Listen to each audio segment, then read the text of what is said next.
Good morning and a happy new year to all of us. So I will say yes, I share people from us in Yangopo Ayebi Kocha and the energy no it's a fresh Monday and a fresh working day indeed and a fresh month in a fresh year. Yangopo Ayade and the Amaminumi. We are still enjoying the fresh breeze of the month of January and a Jordan Yangopo Kasa Sadani Aye and Kaudi Sanse. Dear, why am I in the point to me? Hoshe or self to me? Hoshe, a good tone. I was saying the Asada and the Aye and the Emma and I don't pay. So, Crona, you can see a D and the Ache, and was some 104. Minyanko Paul. On washa high sata then was travel through center matam that's a dread you grab one way to pick up on the other one some what more momentas and then you can as a dear chair or mutu to matu manipa frico when you must so no when you want to inside the MSI as some people it's a pay I was saying the Asada and money Asada as said no young Kasa and Chesa and the Jubadiano a very packed pa me more kwaba as I'm watching and one by the dialogue show so I wanted to television midday and the Kwame Amu Kudan Kwamo from Air Komodo. I am your host with the most. I am your moderator. If we sabri ku is on crew and more upper with Simano and Piano. Now Jubadiano a very packed.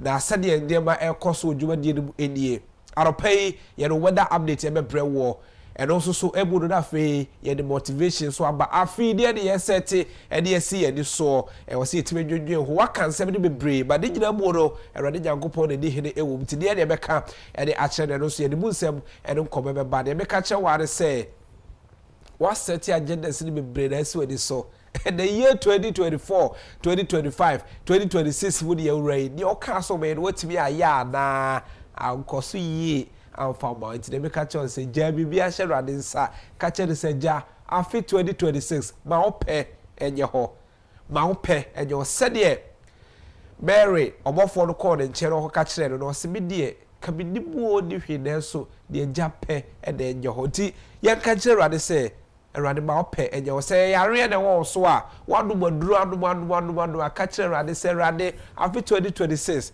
say a your pa. My area no kontima ope enye hodutina kwatani no kodru ye o se ja se wo pa ma be humfi erade se me pe humfi ampa de humfi etie ma erade pe enye ho ma ye wa fi 2026 mo emetie ma be koye e de amaye ye de weather report bre wi a afi agudi branch de ba be je adwaro so abesom ye e wa agudi ekwan so si ahene be ba CJ Winters entertainment kakra wo so etime abro Kent update e mu komo say aka 26 days na odumanya for Kennedy or here Agyapong ebe flag bearer dia be PP say obekwa kodi nkonim dia ma amanyuko no ewo 2028 elections eti ne ba gidigidi juma de a very packed action no so AAP na sade nkomotie edie odumanya for Ken ewo Ashanti region ye behwe sade nkomo etie ewo ho na fe ye free ho so a Central region Auntie Christy ewo Central region ho so ye beko na fe Eastern region so also Arena Toshi Orabo Ewo ye beko ho da fe ya hwese de nkomo etie ansa na ene eye fifth and then so na the election committee no omo Arbon exhibition na omo de to ho se obi a we delegate akohwe odi se odi wo Arbon no no and then omo de si say na nkomo tie Tim Ken say na omo omo ho efaye and so be mu community say na be kan dwumadie no very packed action no so ewu so PR pay yenko na yenko hye ye ho enkran na fe yenko kaka ye bosha ye hye ene ma oman no say abrada bi na de tenase a ya ye de nsato ye bone ye no mi nyina a renew ye faith e wo man no say ye mekoso aso oman nti yenko gye the pledge no ebra ene aropay.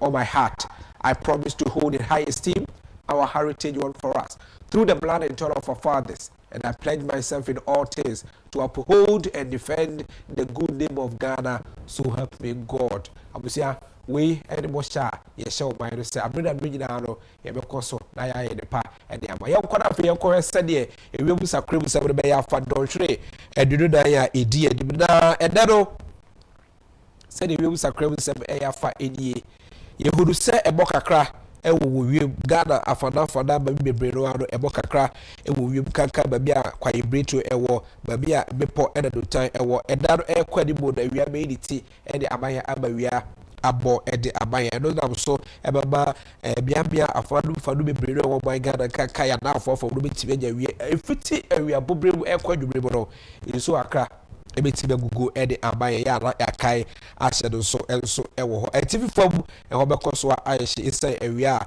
ebo ewo sa epotem ho adwubrem no ebo kakra ebeba na afi ewie mu adwo kakra ede aba omanfo ewo sa potem enti sada ede ma eko ede abaye ene de budi gina na oya se de be ko so a aropa ye gina flower and cracker so a ede potem de bo kakra owie burunku kakra gina wiem ejira free ohabo abupay aduana kosi da duesia eso 40 to 60% aropay ho hye no ejira 21 ekosi 25 degrees Celsius awia popro na awia mediti ede amaye no nam so be ma awia no apagya ama ahohye no so apagya na ujira babi di Cape Coast a utie ye so betimi agugu sanso eda acheboda enso ehod mai oboase takwasa we be kware the portable so ejina habo bu pay dua 30% ehese adwumrem kakra ne so ebetimi agugu ede abaye adwumrem do ekore de ebo kakra we sanka we de baye ya hohye no so beti afri awia bobrem de do a ejina 31 ekosi 36 degrees Celsius no eba bejina 27 and 29 degrees Celsius that is say you ba kakra na yetimi ada etibi fo mu de ehoba koswa aye sharopay obahoshe na shase obahoshe di gina 22 ekosi 23 degrees Celsius awia bobrebodo awia mediti ede amom se awia di tibi pegya mu a obahoshe di pegya aropay susu pro no eno no ejina 22 ekosi 23 no ba be gina 36 and 38 degrees Celsius and you remember no obahoshe no so kakra na bete abigina 31 and after so 28 degrees Celsius that is you ba kakra and the amom atifi for mu de ehon ko so enti podo so masa kakra and ba fare fo nti oba di bresa krono na fa mo peda kakra and so every na yentimi enjoy say the dem agina eko na eda do yenko say the motivation no ebe afa ede arope motivation no ye ka say ede de atre wo enti ye hwe say de ye hye wu kran afa ede arope motivation ede say ye can say the secret of relaxation is in 3 words.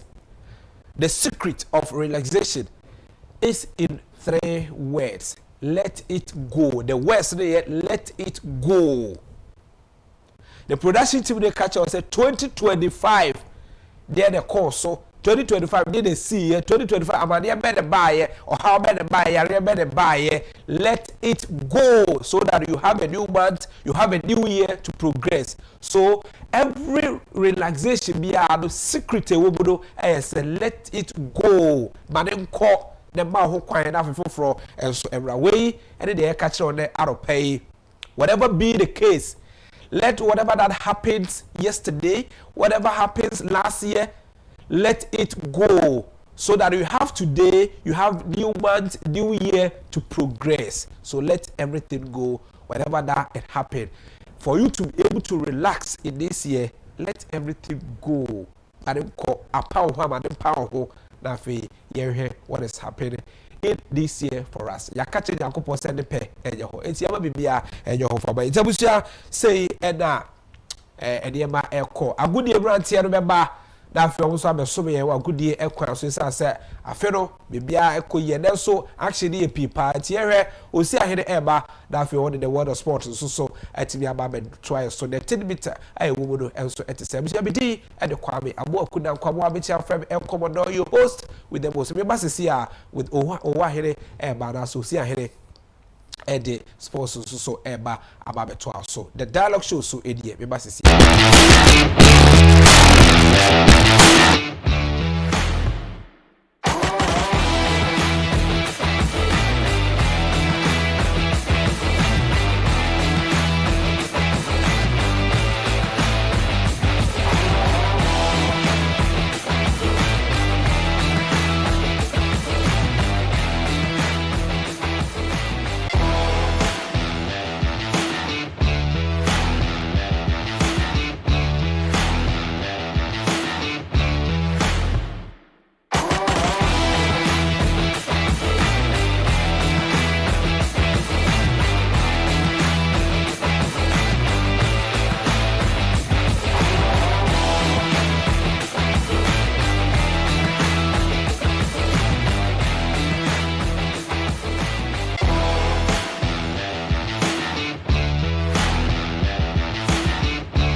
and Monday, November, and then we say the last election now, MPP for Tuabano.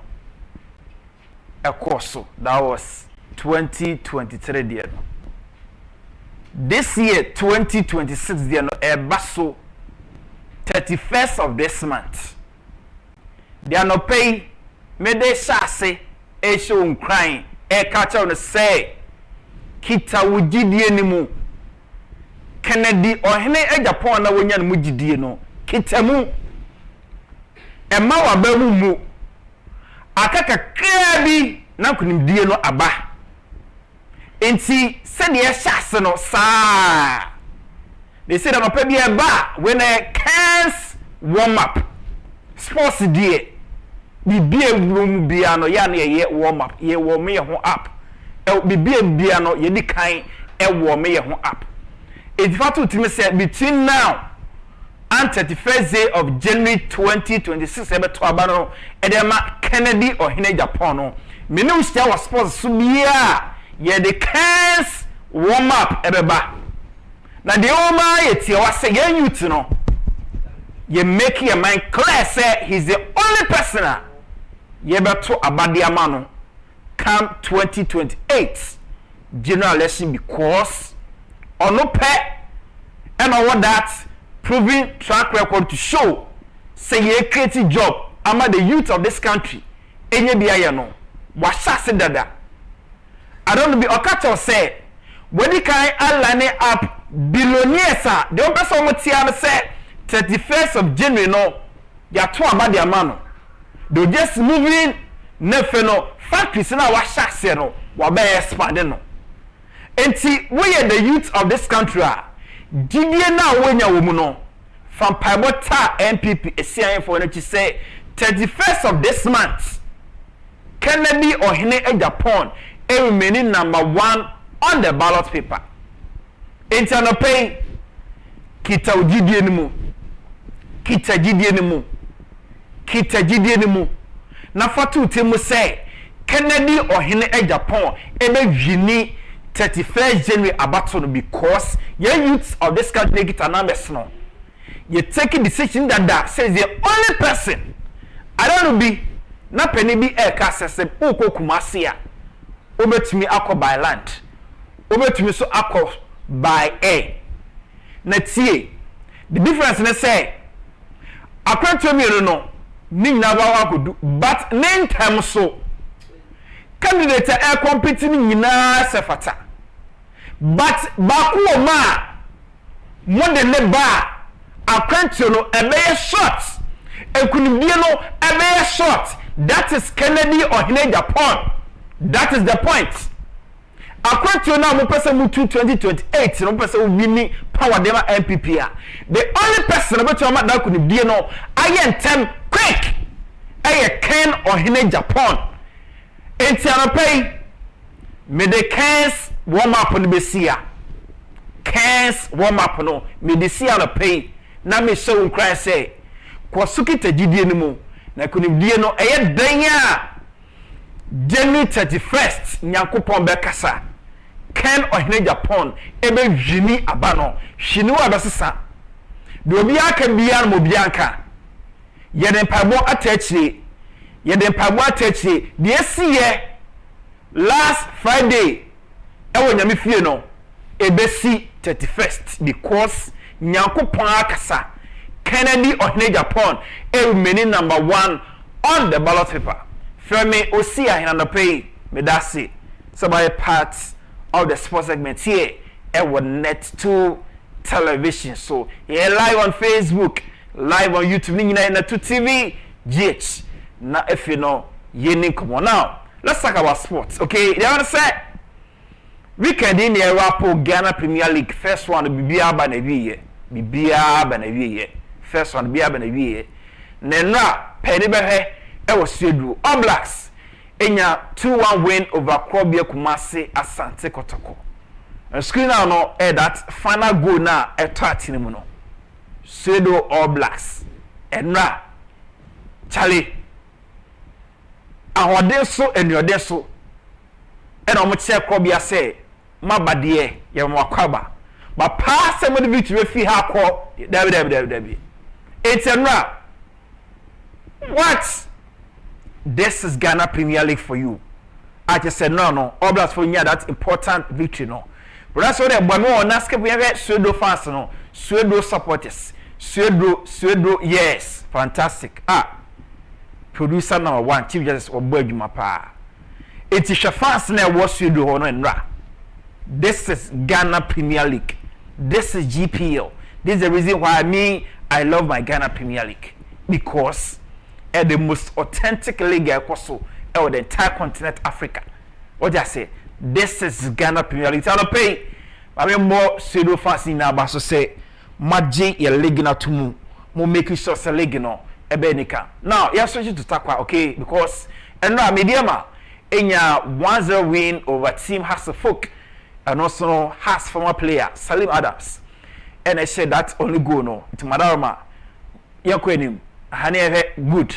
So and now when how has him no kwe bia na so ankwe uncle Lucy given by a goat no El Takwa against Mediama, but one goalkeeper consistently Jumama has no Solomon Agbesi. Na Agbesi ye another fantastic save bia na anodene I just say a trendy pa enti that is Agbesi for you. A quite to say Oton what to say Ejamwa yi bono. No, Agbesi too much. It's Yema Solomon Agbesi so ya wana baso. These are Yema Ebuama ye leg no eye nika eya kono. And Hasselhoek, Kotoko, and the bakers always be no. They show say they are the giants of a year Ghana football. It's Solomon Agbesi nra eye djuma no e ma team no though they lost, but or no as a person they or djuma no. Ma me share full-time results. GPL match the 17 and ra. You all the games no. Send a results in our app and ra. All right. So we New Year's special results no and on screen. So the command say Team Krobia the losing a match no by 2-1 against Oblast. Mediama Hasselhoek 1-0. Nations and Carrera Ebo 0-0. Dreams say Basekoli Stars by 2-0.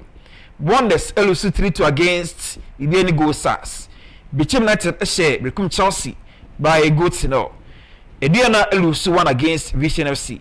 Samates share Young Apostles by 2-0. So these are results that happen here. Match day 17 and the amount.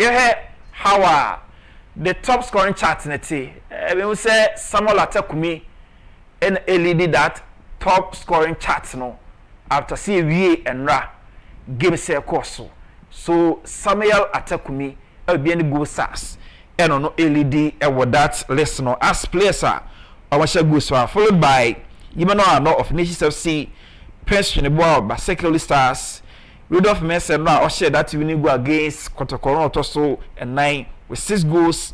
Surat Sedo Dreams FC also 6 goals. So and now you know man of the match awards so MVP awards. Okay, players say more than pa match the 17 final first one game no. Players say more than pa MVP GPL MVP awards no. Also more than pa and now. All right, so Kwame Paul enya that award Hoho United. Okay, Salim Adams of Mediama also enya that award. Roland Lave All Blacks, Ivan Safo Nations FC, Christian Owusu Dreams FC, William Dankwa Living Wonders, both at Reagan Bichim United, Mishak Ajeti Sowa Vision FC, and Christian Ejeni Boateng Samate. So these are players winning MVP awards for match the 17th league table no after first round of Ghana Premier League saying and clubs in positions after first round of Ghana Premier League. Okay, so Mediama LED 34 points, Go Stars next 32 points, Kotoko next 30 points, Idenatoso 29, Hasselhoff tosu enum 28, Samate tosu nsia 27, Carola tosu nsom 25, Hatalan tosu nwɔtwe 24, Oblast tosu 9 22, Young Apostle tosu edu 21, Vision tosu du baako 21, Dreams tosu du mienu 20 points, Nations tosu du miesa 20 points, Baseke Holy Stars tosu du 9 20 points, Bichem tosu du num 19 points, Howard tosu du nsia 18 points. We come just so do some 18 points. One the so a do watch a 6 points after round number 17 games so far. This is Ghana Premier League. Now, let's talk about AFCON 2025 so Morocco. Now enter 16th stage of the competition. They wanna say Cameroon, Morocco, Mali, Senegal. Nyina to win qualification to the quarter-final stage of the competition. In Sierra, enjoy the highlights of the AFCON games at Akwaso. Then also weekend the games also Chelsea and Man City, Ebo 1-1. Liverpool also draw 2-2 against Liverpool. Barcelona nya win weekend day. Madrid nya win this weekend. To enjoy the highlights of AFCON 2025 and also some other games Akwaso Europe last weekend in game it was. And the goal has finally come. Brahim Diaz becomes the first Moroccan to score in 4 matches in an African Cup of Nations. He's done it in successive games and he's broken the deadlock again. 7 goals in qualifying. He's top goal scorer in the qualifiers.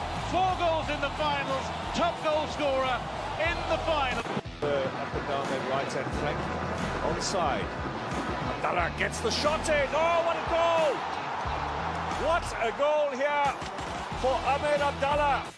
And Sudan have the early lead. I think absentee today, of course, is Khalidou Koulibaly. We just watched this lovely little touch. Sarr cuts inside. That's going to be now out wide. Abdallah. Issa, former Football League player in England, gets the shot in. It's turned around for a corner. This Abu Aga is just too slow for Sadio Mane. Lays it back. Papagay! Well, it was only really going to be a matter of time. And Senegal's quality. Stay down there. Here's Nicholas Jackson. Gay! Number 2. Side footed into the back of the net. And Papagay has a second goal. I think it's an offside. They have the lineman is running to the center.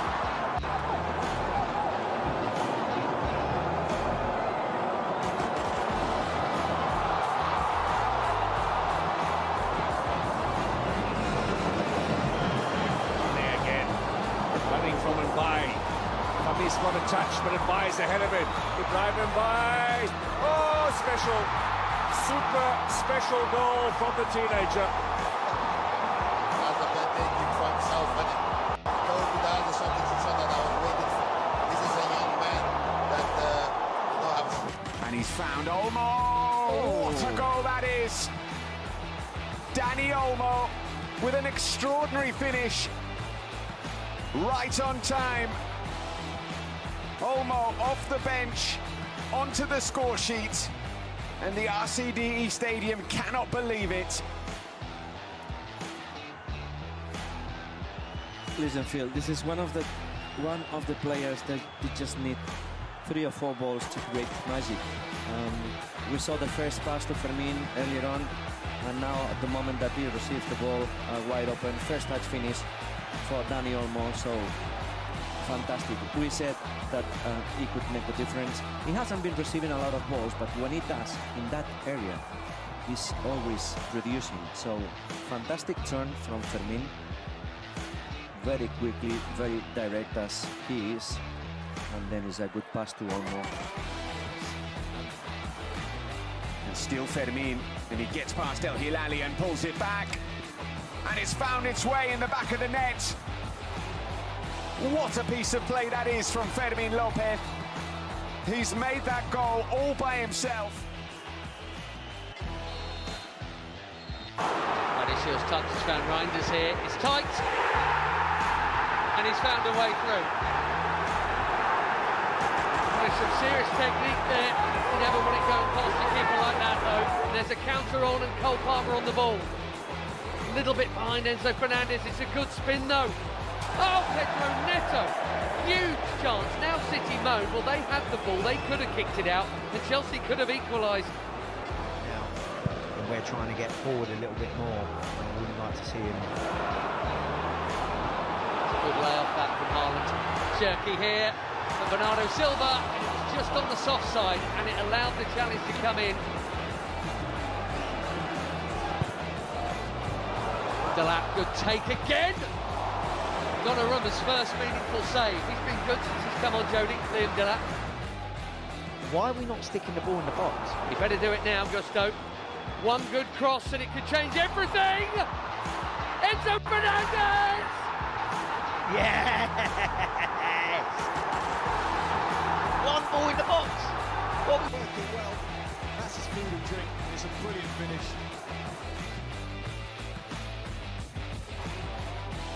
Liverpool waiting for red shirts to arrive. Here's Henderson, Thiago, Luis Diaz, angles tight, almost didn't matter. Thunders back off the woodwork from an audacious angle. Didn't get tighten off Kenny Tetty. Liverpool moved it really well again. Fires off the far post. Away by Van Dijk. Nunez was too slow. Tim Ream was on him in a flash. Here's Reed.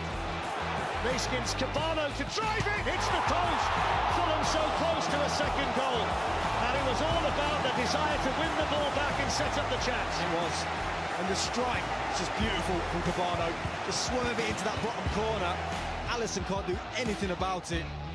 Salah gets it back again from Alexander-Arnold and slides it in towards Darwin Nunez, who went for the little flick. Either way, you can see what he's trying to do. He's not sure he needs to do it, whether he can just clip it with his right foot over the goalkeeper. There's Salah. It's a nice layoff to find him from Harvey Elliott. Played into the middle, and this time he does get it in. Welcome to the Premier League for Darwin Nunez. Liverpool's brand new 27 is off and running in the Premier League. Fulham 1, Liverpool 1. But it didn't work the first time, but it's worked the second.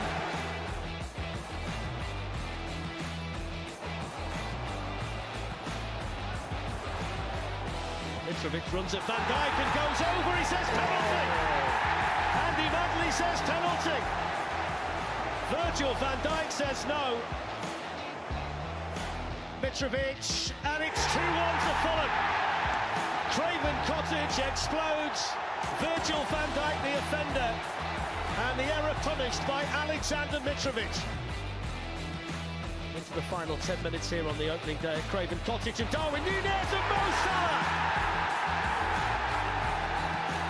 Liverpool level again, and a man who scores so many goals. Inside the area, a little star quality, tight angle, and the goal has finally come. Brahim Diaz becomes the first Moroccan to score in 4 matches in an African Cup of Nations. He's done it in successive games, and he's broken the deadlock again. 7 goals in qualifying. He's top goal scorer in the qualifiers. 4 goals in the finals. Top goal scorer in the final. So when the games be across weekend ewo Amalfama so ne African across Morocco 2025 and about this important update yeah the Besiana na pay na yeah that's so a part of the sports segment here ewo net 2 television so and I pay na me kwe the official package here pa enkoma ora David Yao Ampedu owo Tabula Alaji one mama Ampedu and I pay each other say Abibiano or Henry 2 TV now T on Man FM but over Kencity Media Limited a platform in Niago na me am Niaba Victoria or say or Damase pa Nyankun Shamu or assistant papa man natina for so many years na Esmas in so moyad for fair day ma and so part and pay David Yao Ampedu my enchiao nyama official passe woni eni aba no eti papa ewo Tabula la yebesi ana pay yetwa ma ba yeni abema komodo isi efera show no e abe sasa no pay ye that say part of us femi osi ahene matching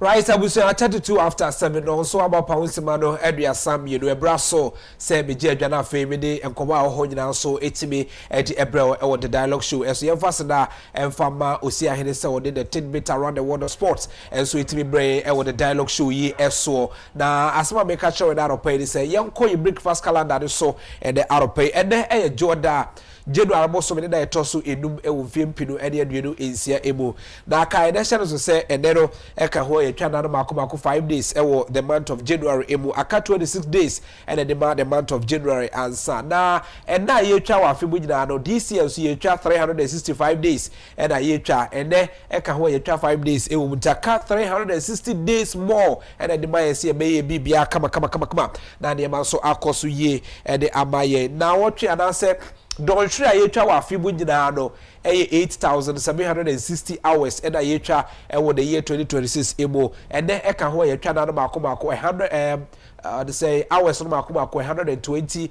hours, 120 hours, and a Yecha, and what a Fidimu and Asa Musumia, yes, emo, and Rono Kwakahu and Ache ye wo and na hodo e wo si timi twaro ene ana se afi ebo na 8,640 hours more and and my see 120 hours in the free media. I just say Bosome no shadow say you travel could do me 12 months and I ye try and neka ho ye try and as a Bosumi we no ye see Bosumi dikai ebuti aka 11 months and the year 2026 ye call ye now what try ye betwa wa afin mu gina no 59 weeks and I ye try e wa afin mu and no eka ho ye try second week mu de ewura ewo afenum tems account almost be 57 weeks and a demand ya de gina so ewo na watwe be ensa na aka de mabosome ya your friend say January bosome no nti iguso ye ko ene eye de dikan ewo da etoso ana asa na watwe etoso bi edodo emu aka da fo ado nan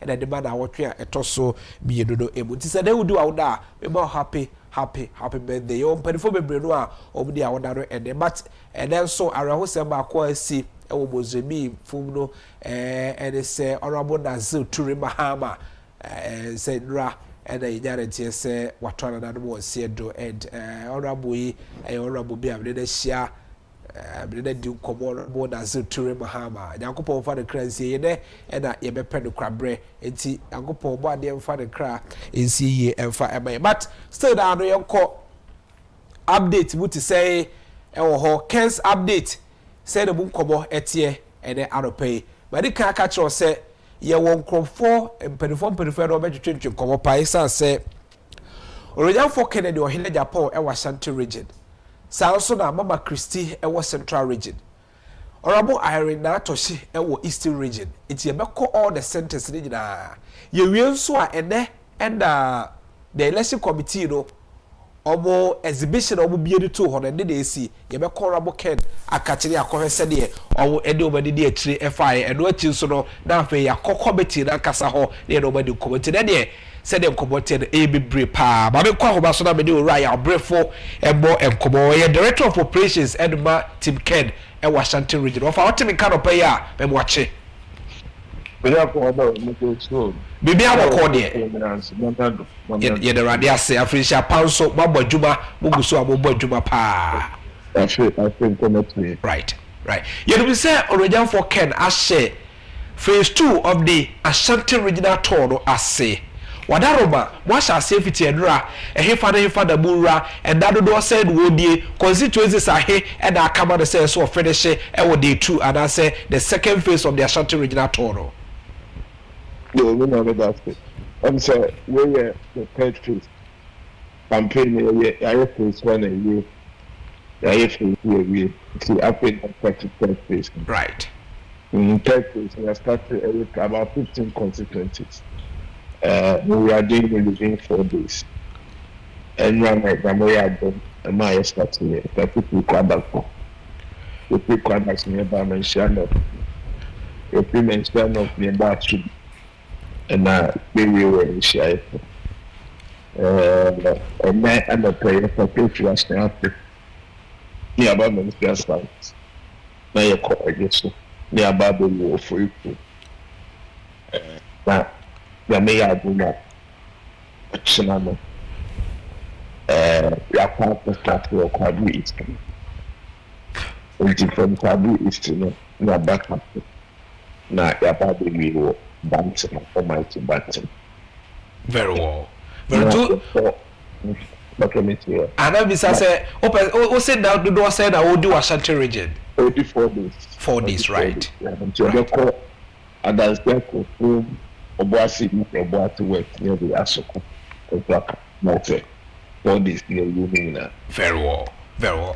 Oh yeah, and before bed the third phase you who say Obu Rabu compare how do any or for Ken the chi before bed the Rabu.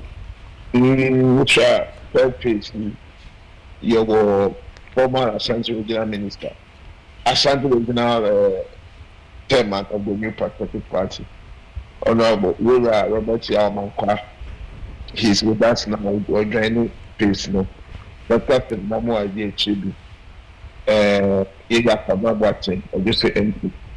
When people could be every day as we move on, you get people coming in, big boys coming in. Because area to economy, a big people until everybody's now coming on board. So they couldn't go no basically. Would they repay? Right.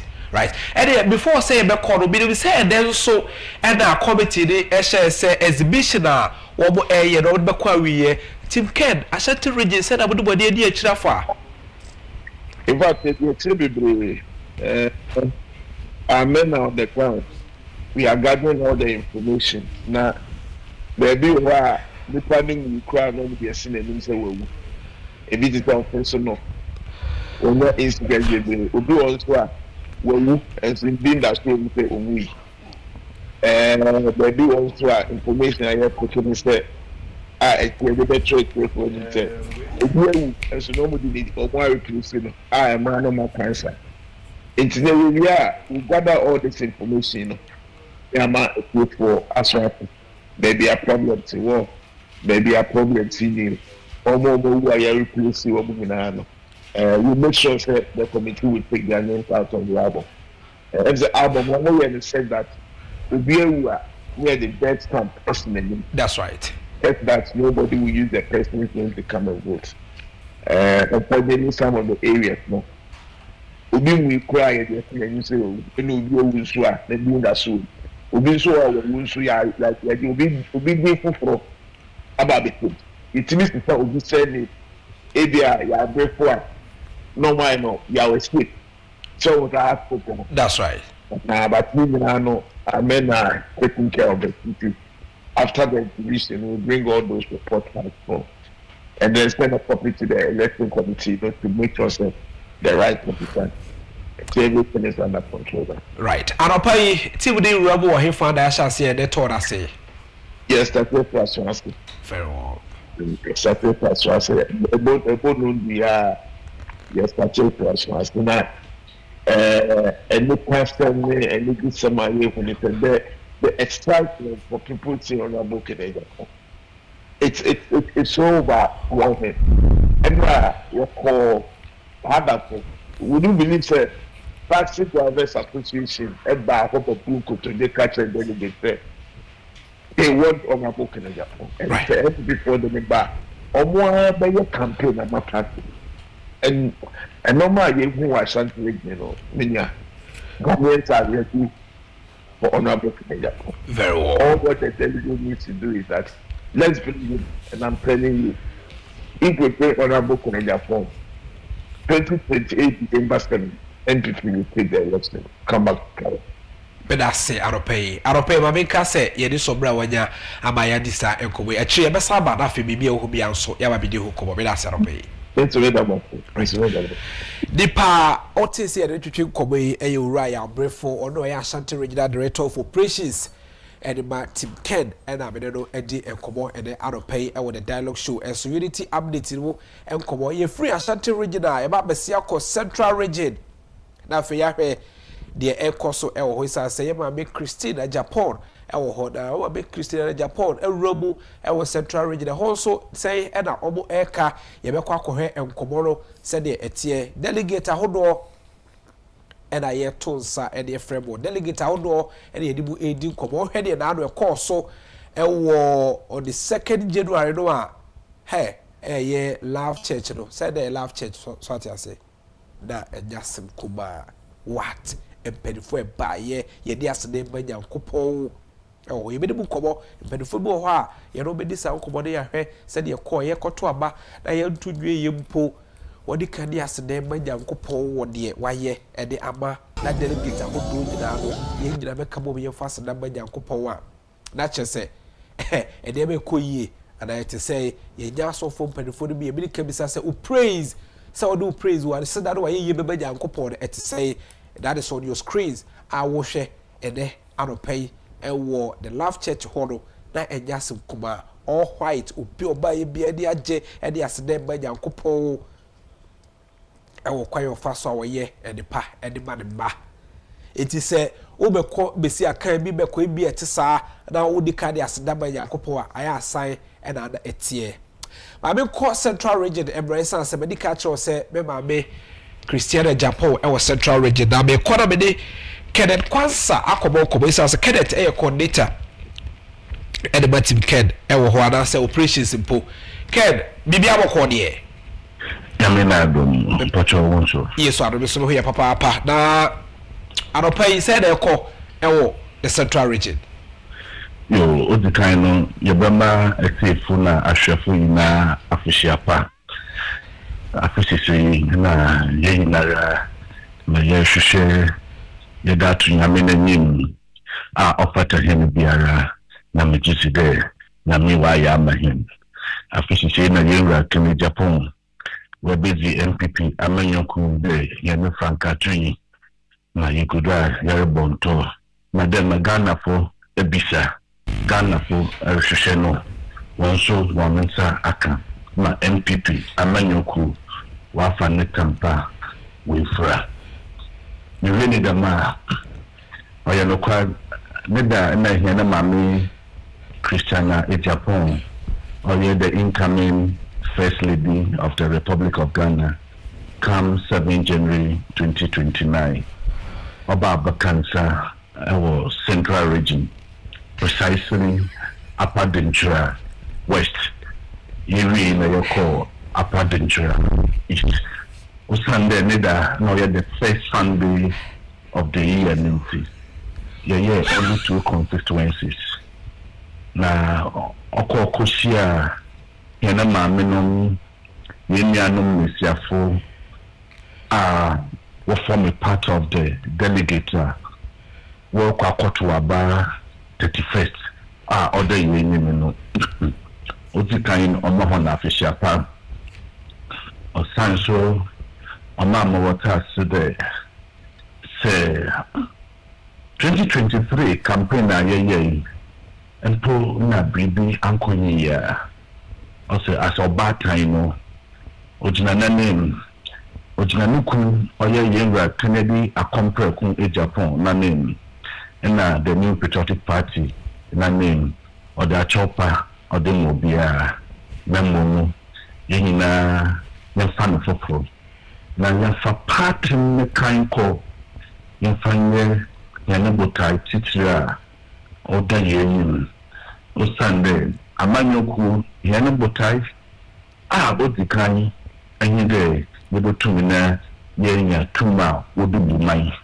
meso bayema amam foto mara ubenya na honfaso na osite example there yenga akufo na brodo Ghana mesiafo wonyam faso free maternity care yeru akufo odebobo ade damu free maternity care product yeru nana adodankwa akufo-addo na brodo wonso obeya free secondary education neyi nurses naradua yeru Kencity Agyapong onye minu adoma chedi nyankopon ododom no wombra ofini manu nyem bai ni de owo nyimizi owo nyamen adom wo kwanya wo fado wo bodo njuma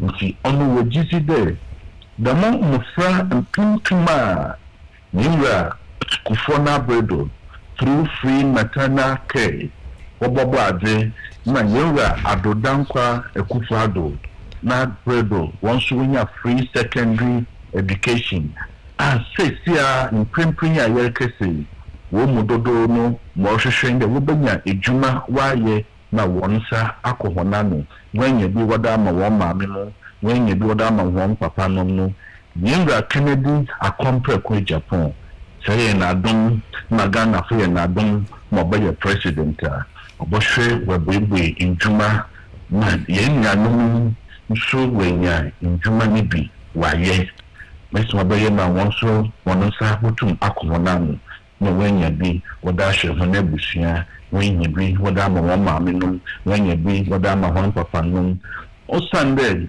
onye biara n'enyonyam no ye n'ejuma. That's right. Say iye ejuma na iye enyonyam ewo fie. Very well. Mbrebebe no say nye ejuma mpa na warankasa mbampo wo kwanya wo fada wonyote. Esuma hono mpa odubebe a wonko. Asampo na baka onam de abrabo mu ayedin kakraniti odubebe mpa wonfa wasem wonfa nye ejuma.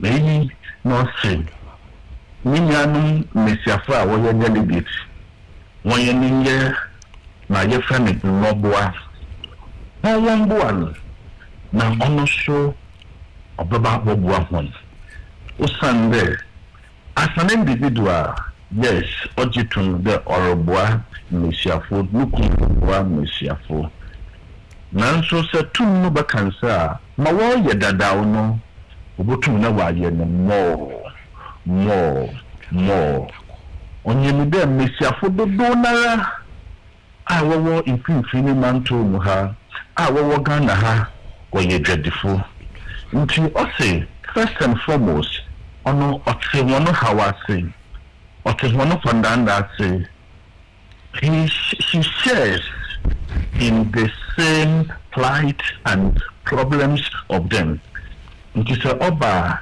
obi a offer tadwitu obafa kwan papa do na mwe biara owode odemano no wadaman nti iyi nobwa asemena ye mami Christiana Agyapong obaya onye ye mami no na ye nuano mesiafo a wowo apadincha east na apadincha west onye hono betcheri sanso ma wota sede mbra ye wono mu party no baby na ojinan onye wonyemde oban campaign oban politics mesiafo wodum akotin papa right enti yenhwe abato a yekokoto 2023 ma yedeko 2024 elections no hu busunsando osande abato biara busunsando elections have consequences. Very well. Now, Obaneden, na NPP, yako abato, and from the 5 northern regions, 57 constituencies, na presidential NPP, and ya only 9 constituencies out of the 57. That's right. As for central region, presidential, of the 23 constituencies in the central region, NPP, they are only 2 out of 23. Very well. As for western region, 17 constituencies in the western region. NPP, they are only 1 out of the 17. Western region, NPP got, or NPP won only 1 constituency out of the 17 in the western region. Therefore, Greater Accra, the seat of government, and Ghana NPP, na yawo power. Presidential NPP, na only 2 out of 34 constituencies. Now, Obaneden, na if a constituency today go west, and although he is a parliamentary candidate, Oluzi Ewambra onya about 17,000 plus votes. and I hear a presidential candidate on under 9,000. Each yeah, oh here there. Magana for Shushe, but Nipa I saw them a Christopher say one for the million pay, one for number. And Nipa said I was mosque. Muslim for was say one for the million pay, one for number. And Nipa said what choba as the top for was say one for the million pay, bra. Nipa said I was market center as the ton for 24. Now what's a one for the million pay, one fan brano. What's a yenti Magana for Waraka, Magana for Warubisha, Mayan Famahon, or Sunday. So when delegate your Kotuaba, Nini, Yan flag bearer, and Manaya Kotonama, the 18 million plus now, once we about 2 general elections in the one for the first time, one NPP direction. Right. We today cultural exams ma apo and vero example one no questions nimpo enyim nti say ikona kosua me do hono ma nine there cultural answers. That's right. Ghana for eliki question wadama NPP amanyoku right there onyimyam for Agyapong na mpempu ya ye wo mu was as president. Right. Can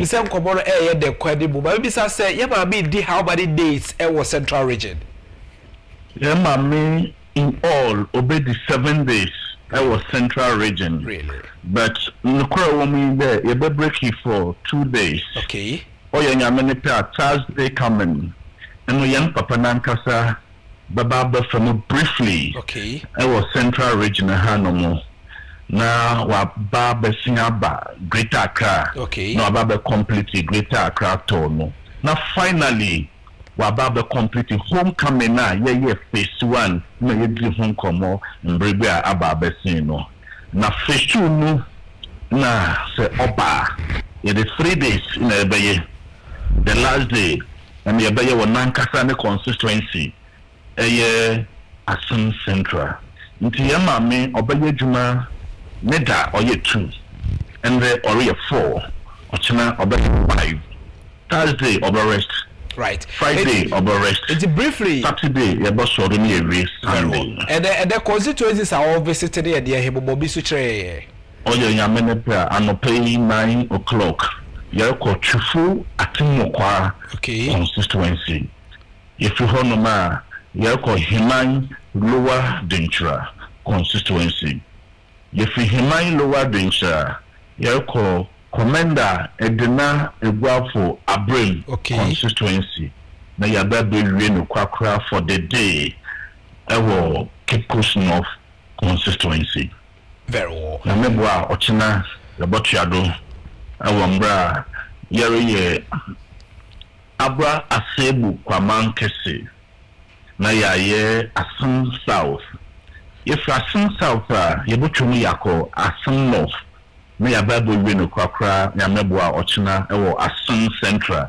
wo nankasa na second home after Mampong right right yami do ochina but they beji the update ya ode abaye ede the election committee no a obate so obhwe abato so obie exhibition editor ho edema se obi o delegate ko hwe di wadaroma mo abo central region but bi di body di akire say ede ekọ edema team ken oya no kwa yin we akire papa so you were a few concerns yepeda ye raise yadema committee no anoze mentum na nka ho asem our radio do oya more internally into yadema mpemfo waswa wati na wetu wana mon but generally we are satisfied with the process so far but for the few concerns na Yabana Mpemfo was so active. Now, way to move and on. But Manika Ashanti region, any Ashanti region for so the come so more concerned. But I have also arranged an interview with Honorable Joe Wise. We be say their concerns ni be send the bear me so meet me and then the who come on here how we told anymore or meet me address no ama amicably be also who atono. What are some of the concerns ni be we be say raise preliminary the decay what are Okay, men got too deep. Okay. But maybe today, and verification and validation. The so far, all parties across, to the way deceased, and also the way so we find a number of them in the register. Very well. So we find a number of them in the register, and itemizing a constituency by constituency. Yes, some have been deleted, but so there are some on the register. Yesterday, Very well. Good. Mamma say, I don't pay. I mean, customer this sobra when ya ama yedi enkomo. Ibi no say ye ko yedi within the days. Ya mama be do honor. Ye no be di kakaka. Ena tebia me ne committee be di enkomo. En some of the council me make sure say musu mati be na mo de to ana mo me da say I don't pay. Right. And we be already here and pay the official, especially the good people of Central Region. Very well.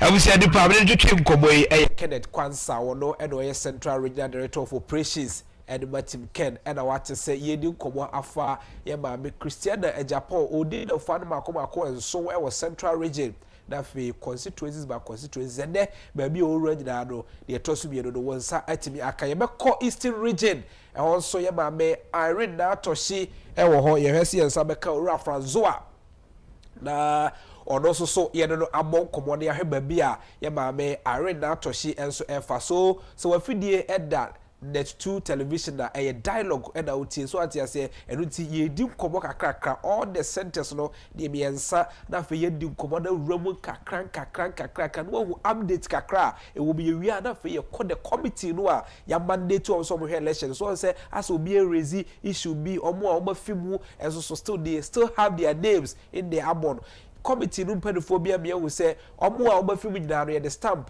abomo bom de no so say no clarify and omo classify sane mani nyina ewumo modus operandi a omo fanye exhibition no say edeti ewumo no so ye behwe eho nkomomo na fe yetimi edi alongside ye beko team Ken eho so in general members of the election committee no exhibition no edisi ende no say no do mani di akire afa all the concerns ni bo ha omukrofo do areas abeto manim akwan be no mo fa so a always be ma committee no ati be bisa committee no so say omo ebe bie de friend say mop up e wo mu ana ye bibi say ya exhibit obi ankohwe the concern kakra e wo bi say ni nyina ye okay fine say emma na say enema ba wu say wo say etimi koye ensakran foforo mu a wo say koye mop up na mop up no yesa koye say ensakran no ye no ni nyina koye okay de amaye ya na the election committee mensa eka orura Joe or say wusu Joe Wisa waje pede so de medi nkobo ebo bese no wotwe ekono medi san nkobo no so kama ede ama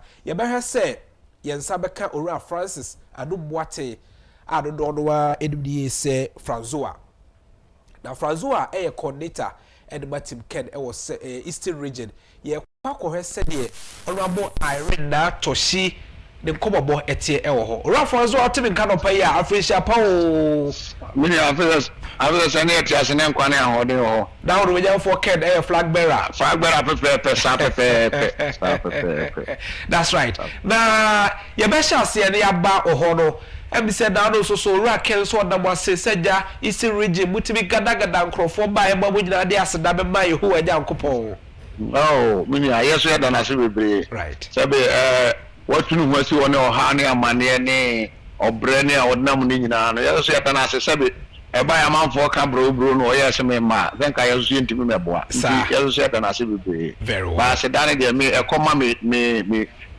executives say me coordinators on more grounds any sabe o come nye coordinators on so atu o wasi o ye adwuma mo say you can be flag bearer and at the same time no by 2028 or by president na se dan nyina nkoma sa nkofo very well. Having said that, yebra and kobobo ahodo mu.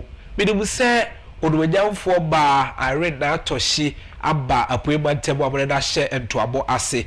De dikai owura bu da hefa do opia fine da fu adodo sei edo odi ewo Eastern region. Omnia and say you maame na toshi ebidu Eastern region enra. Once enra ya sorry ya we ka Christopher ekoso nyame ntino ya hye na se awiem efri nsam awia no be 1 o'clock.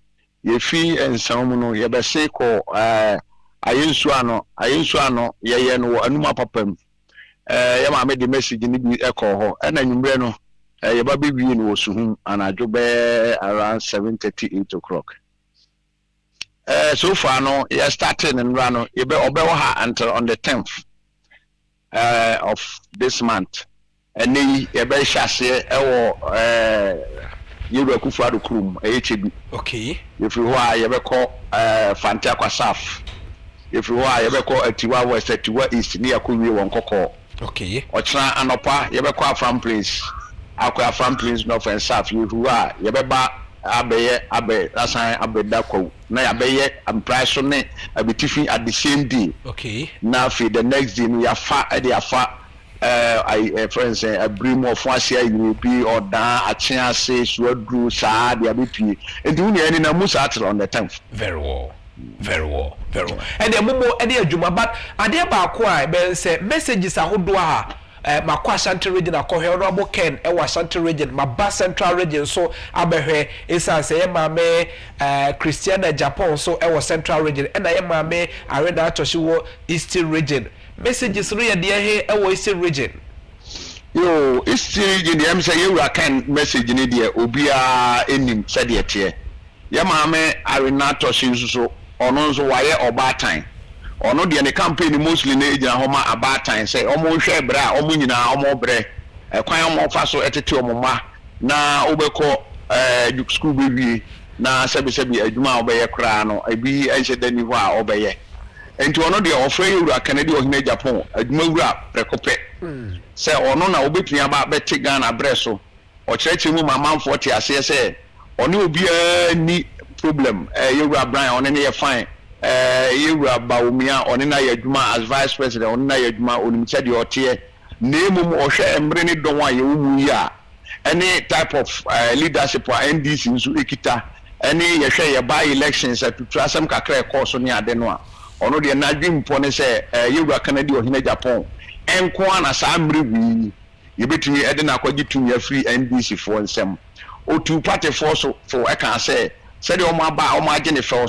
You were Brian ba omenye ne so you were ba umia ba omenye ne so obi a obeba biara kwa Agyapong aduchum obi obeba biara no said you mo receive no e region mu no obi obeba biara no omenye ne sa so no so na yemfa ento aso na yemfa mbede party MPP enko hwe say by 2028 ni nsem a oka any adanse a odifa yewura Canada o hina Agyapong ho no party for any grassroots ebetie na omaye ne sa because o kire o mo te ase say grassroots for ne de omo de any Yura Canada or Hina Japan or science so can some fa eniema Yura Canada Japan ye or kofa yema free Lebanon machine water ma hospital cardiothoracic center o senior dinina or chemu mama 40 say sabra ne papa ne yesa ndi mani nyina na enye president nti ena ope president edinti okay and we yes anema no na so na yade a ewo ni mu dada.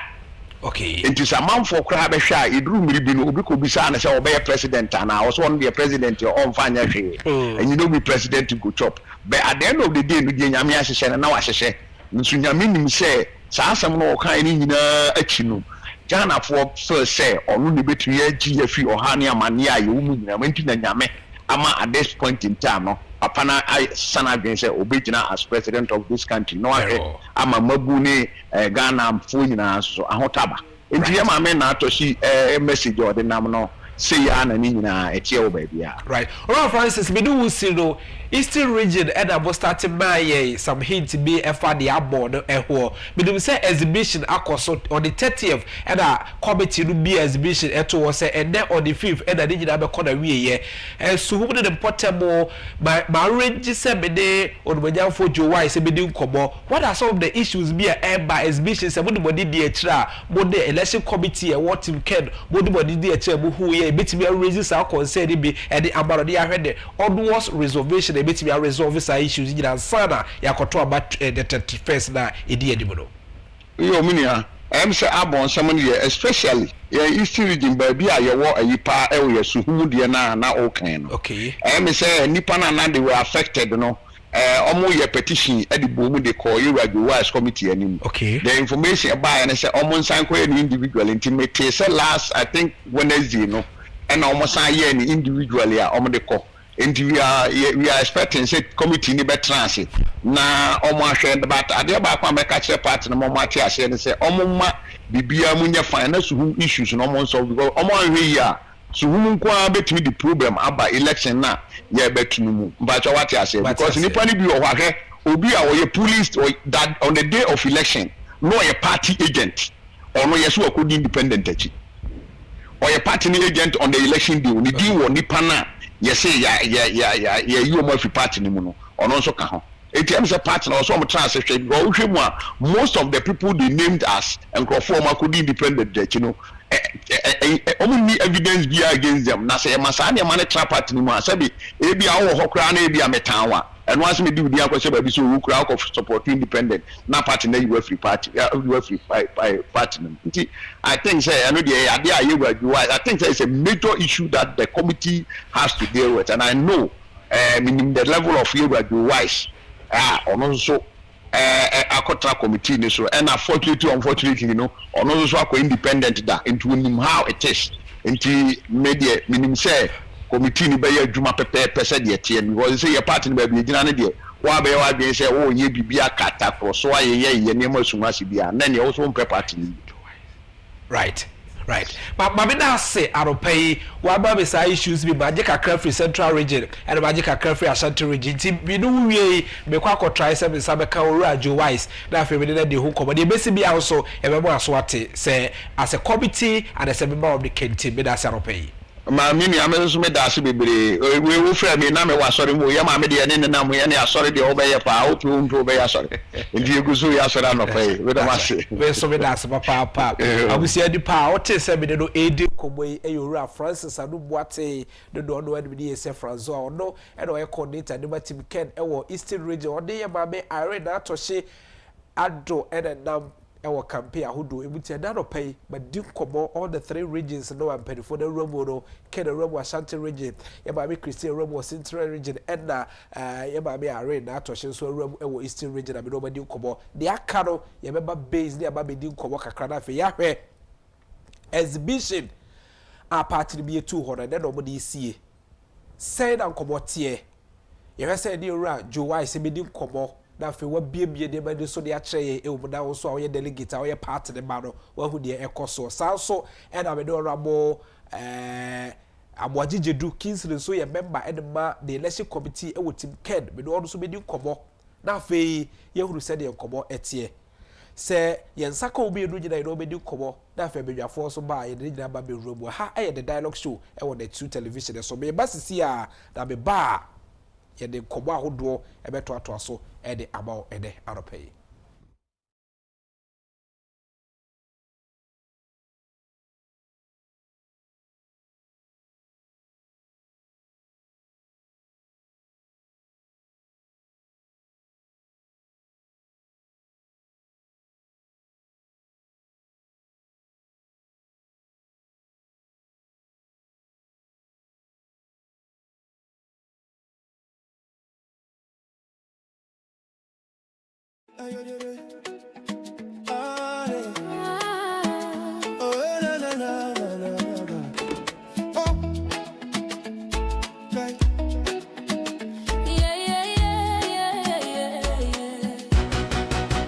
Ghana needs Kennedy, the hope for the youth. NPP, the delegates, listen to the call for a leader who can stand up tall. Kennedy Agyapong, the man with a plan to uplift Ghana, hand in hand. Tuaba, my Kennedy. No man, Tuaba, my Kennedy. My Anyano.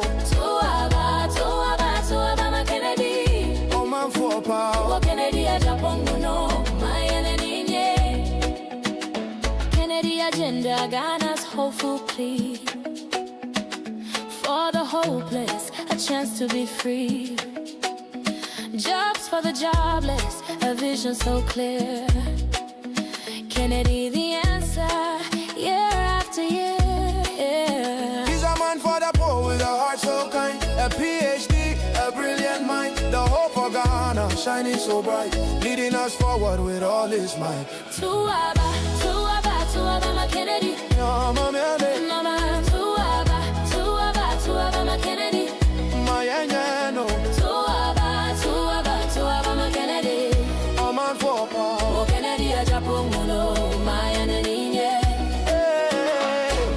Why does the Ghana is true, but Ghana needs Kennedy to see us through. To build a nation strong and bold, a future of promise to have and to hold. He is number one. He is number one. He is number one. Tuaba, my Kennedy. No man. Tuaba, my Kennedy. My Anyano. Tuaba, my Kennedy. Oh man for power. Kennedy Agyapong, no, my enemy. Tuaba, my Kennedy. No man. Tuaba, my Kennedy. My Anyano. Tuaba, my Kennedy. Oh man for power. Kennedy Agyapong, no, my enemy. 40, vote for Kennedy. Number one. 40, vote for Kennedy.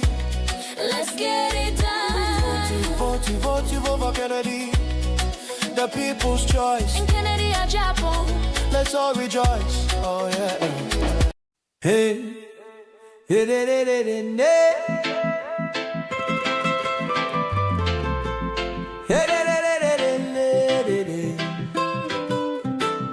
Oh, Kennedy Agyapong. Kennedy Agyapong.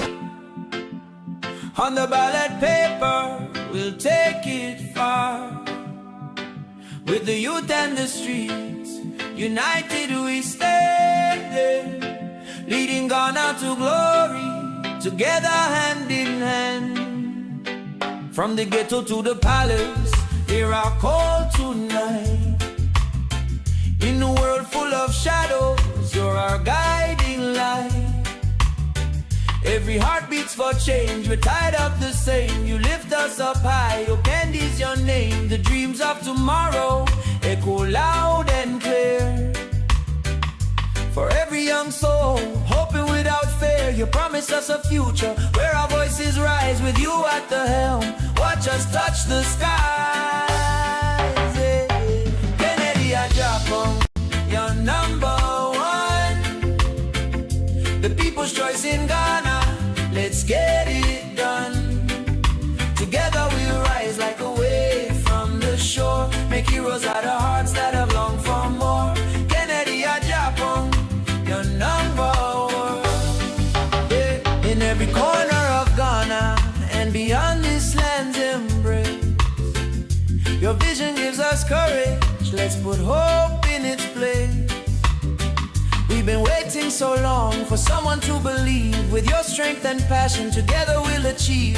Let them know we're rising like fire in our souls. From struggle comes power, it's time to take control. We dance to this rhythm as we march side by side. Kennedy leads us forward with love as our guide. Kennedy Agyapong, you're number one. The people's choice in Ghana, let's get it done. Together we'll rise like a wave from the shore. Make heroes out of hearts that have longed for more. Kennedy Agyapong, you're number one.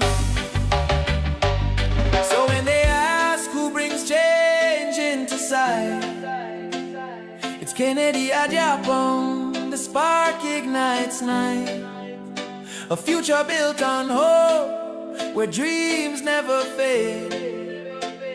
In unity and strength is where history's made. Kennedy Agyapong, you're leading this song.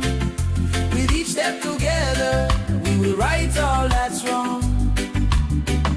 From ghetto to greatness, it starts with your name.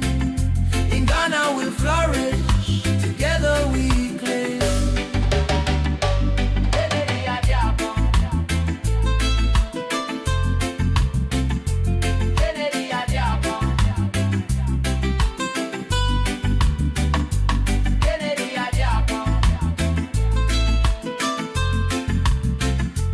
Kennedy Agyapong.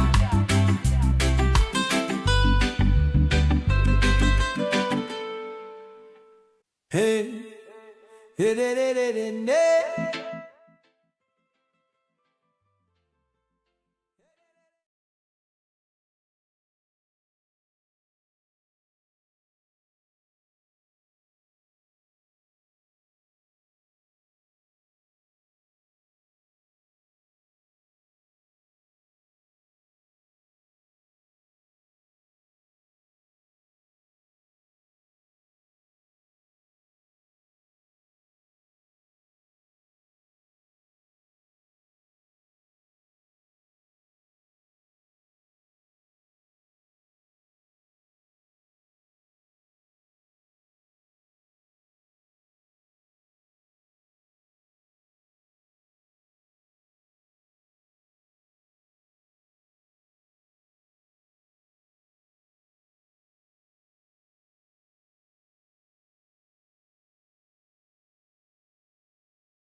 About Pawasibado, it do a watch the dialogue show so what the street television. Sabre, your friend said intellectual discussion. How do you tell us that you depend for in you? When you can show more 7 year old yourself or say, Usuju wise, ebedi and Kobo. Na yeah, but do Sajumadi Emuono and Kobo Bako Homa and say, you back on the election committee and I catch it. Na ye do no ya for do say usu eduko wajipedia to be say on ebidi komo na fe ye ne honorable Kingsley Amwajijedu enso akwakodi komo e wo team Ken or a member and by election committee dey aheba bia obaboabo hu akodu because this month e wo buyi akada of arba akoma be say aduenu sia 26 days na fe ye ko akwakoto abaiti wo abeba bibia akaye ye hwa agrobediwu eti team Ken aye crowd papa ebedi komo na fe yahwe say de be ko wo fidiem ha de you open for high no ebedi ekobobura Shadrack Fojo where secretary and my business executives for Team Ken or sounds a member communication team and my Team Ken sounds like Bobura or Nabi Kwesi appear and so how or Nabi Kwesi appear a marketing consultant and our face or entrepreneur you know na eba be di ekobodi a hwese de eba enko or Nabi mache yeah Afijapa afin committee minia the radiase afi for the yesimu a we say bosume so nye bosume didi agro dabi I think January so is the longest month. That's right. Fojo Afijapa Mondo we be aboko there me adum the radiase think I need the radiase yes the one bena atie for fanche say ba ko de say akrantie no akrantie ogi dru ba bia be say de hwere tuatua ya kɔ afuo mu pɛ no de akrantie ogi dru ba bia be say de hwere tuatua be kɔ no da ho otimi hu be no da ho na ja e be wana ba so ama no so ato mo kente mu na o mo de kɔ but ni nyina mu do ya part of the life I am abedi enkomo abisha say fam free ona me so na no efienda no na eyeda on the second no na yeda the mount no for Ken so person friend people phone na delegate ahodo nyina amrade fasada enfama erade yakopon yankoto abade mpodwe ye onika na seda ema erade yakopon sa adabotuo no mo as member of Ken team no mo ho de say alright unia meda wase na me din chi akese pa e mo wadin ama watiefo nyinara na masanso amobi biara afishia pa. Happy new year. Na afi mpaebo ene ya reshi mu kese. So Nyankopon ebeto nsupa egu bibiara so. No amobi biara adwuma oyi biara no aye prom. Okay. Afe sese nso na nyame ya adom na Kwame Akompreko Agyapong aye the leader of the new patriotic party. Very well. And to make nyame no nyam say in a year's time ye ba betena ha no na the leader of our party Honorable Ken. Right. Me saso ni chia kese ema oninyamfo Kwame Akompreko Agyapong da che hene na yidim se nyame siesie no. Okay. Ya bom pa ya che ya akom kira che afi na ye mpa ye bo edu Nyankopon anim a wayi ne kandifo kese amaye a obegi ye free Mizrim edi akokena me saso di chia kese so ama business executive for Ken members niara enu bibia no aka say na dwuma ya adwen baako si ebebo Honorable Kencity dom na wadi nkuni mama MPP ene Ghana eye da fiada se wantimi amba First Love Church na ohwere ade pa program kese Ken's Praise no, it was more than a success. In fact, everyone is saying say program no kama pa ohwe asofo kukudam e ba ye a prophet for I mean who anyumto for ekudam Stella Dugan Ami Newman unia na fekwa na it's a very big statement say the Christendom has really embraced one of their own Honorable Ken. Now I think say I also use this opportunity to disabuse mentality and akufo-addo ehodi say Honorable Ken or anti-Christian. Okay. Enye no kreda ya papa no or ye Christian. Now he's not just a Christian by words or a practicing Christian. Right. So what you say? You ka Christian ni hwan. Christian ni obi a odi Christ anamon so. And Christianity enye se de bia wo sori na wo tia sori dem mu. E wa bra ba wo bo. Christo su na wo mu no e na kye se wo ye Christian ni ana se onye Christian ni. Ye hwe Honorable Ken su. De di kan e odo. So uni odo a. Right. Untimi nka so ye Christian ni. One of Honorable ne key qualities odo a wo ma mobroni. Choro no kra se inshranka obi ohu mobroni mobo. Sadra kra so ma me. Inshranka ni ohu mobroni mobo. No na or the family ready. We hu mobroni mobo a we the family ready. Sir, into ye hia bremu nyame be hye wona mu. Medasi. Into obi ohu mobroni mobo no. Or the family ready. He's more Christian than even the Pope. So what you say? Obi a ohu se obi brea, he's in a haste to come to that person's remedy. Right. There is nobody who is better of a Christian than Honorable Ken. Just that he preaches that we attach some sort of wisdom to how we go about our faith. Okay. Yeah, Papa no, or shall see a maybe a tremana or criticizes some so-called men of God and as a professor who are not doing their things right. No, any pastor who is genuine should be Honorable Ken's friend. In the Asofophobia or more Honorable Ken rose to fight the church, you know, and you know, creda. Na do ye no creda. Now you're Christian now, can now Christian now, we are the same. Right. We are Christian now, one can cry. Now when you're Christian, Papa. And to your best says, sir, propaganda na yakos Honorable Ken is against the church, and you know, creda. Okay. O share on one casa, a yen 2 SDA for the past so many years, they don't even pay for the broadcast because Honorable Ken edge Christosumudi. And on also no, in as much as we Christian, you know, or also embracing all faith. Right. Every year he gives arms to our brothers in the Islamic fraternity. And you know, make us say one more no more say Honorable Ken say be honest when your presidential material also no.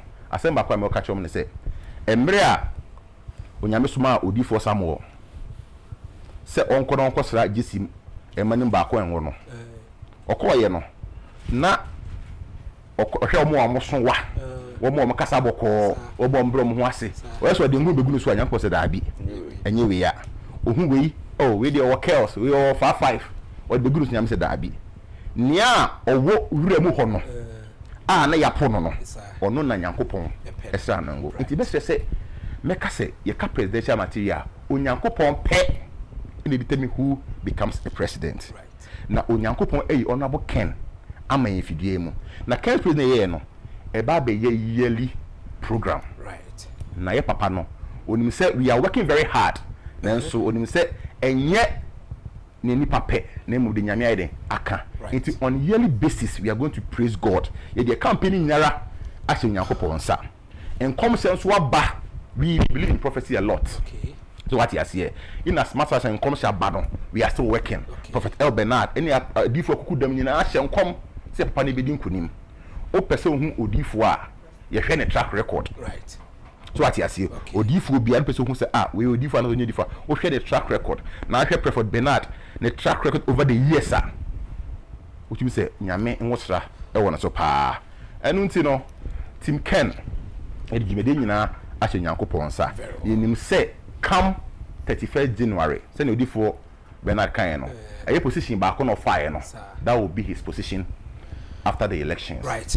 Shade, I remember also la yenti also from that angle. Team Ken praise. We na ko bi Agyapong White. What is the motive at that time that day no? Me nyame da se.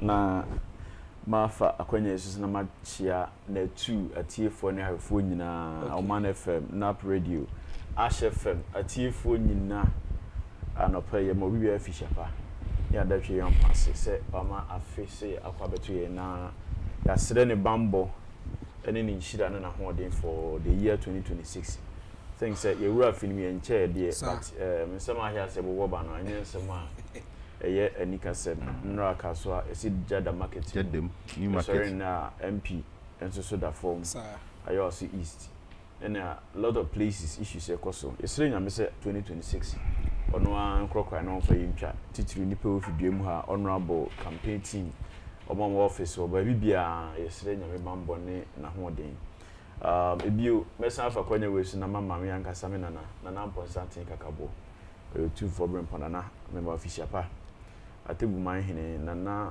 doctor ohimpo siama na imo official pa kwa man hene na berima boatin debra na mo official pa ena na kwame agenti ana na kwame Guinness Depot atebu na me munya official pa oche na kakabo na kakabo na number 1 me na nimpo angasa o papa no Commodore I think say over the weekend and sema Argentina how social media and most media platforms so on the political space I think say issue are trending can see a good board for issue if you are about honorable Agyapong ne end of year praise ya oye na in his statement and I think some making it clear say it was not meant for a political experience or for money gains for personal gains in the debate or bambo anya media board no ankasa mu MPP4 titri nipa supporting no any ade no hu ni se ho behia se e de ayi ni aseda de amanya me na I think say ebia this one part of people honorable Agyapong nipa hu ye ne nya misure woni mu anapai ensempia sofu bia sabio I can't edify honorable Agyapong sometimes we say there is a man of God me money the answer you talk about new year to the first the first week ye ne baba abesi wa ha otie ensem bi wo ha sofu ni bi kan obi say ho say edisa sofu we sabio ensem e call so a honorable Agyapong ebo modern say efian kasa e wo krisusun ankasa no obabua amani ate amani ada ho no okay na sabio ya di Kristo hu adanse papa no na ankoye say ewiasefo kra yesi na Kristo fo yesi na hu difference what you say okay enti di obi biara hu yo obi biara te ade say wo a wo mpe no kre na o Kristo sum ni nya atwome den ewom na nka osofo otimi ko ne asore ba koda wo bi say osofo say na ade no osofo yesa was menya table na say nipa we yi nipa asabio wodom edi na chi say oye sofo ye wa sofo a efa kwambone so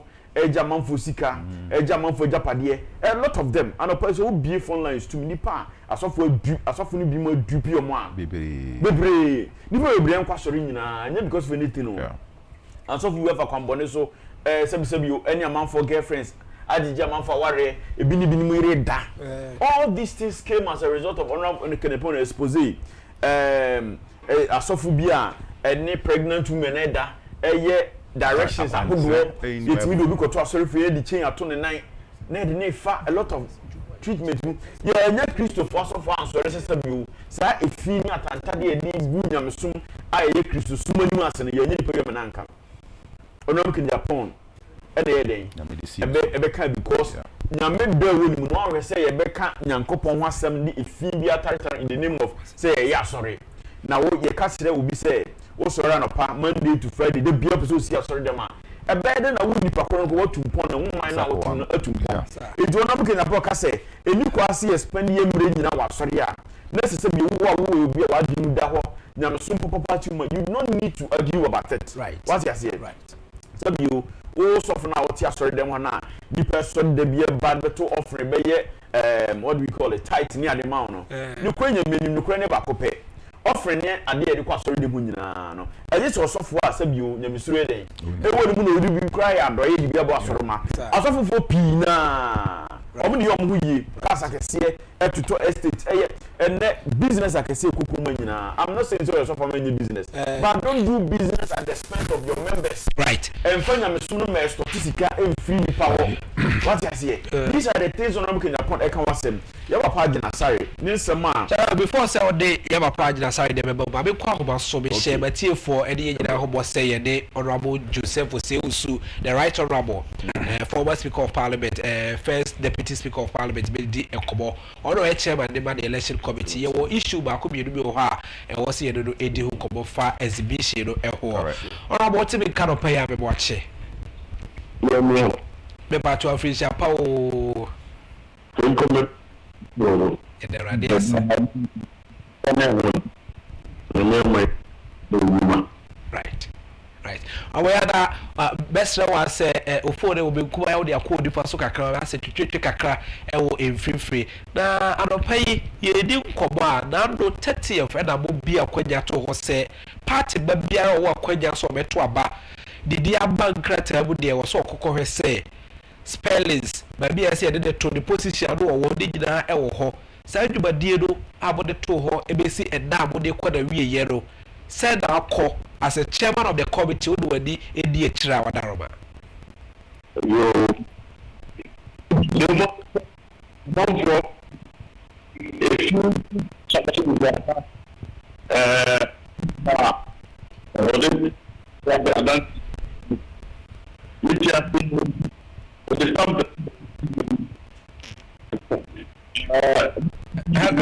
hello Rabo.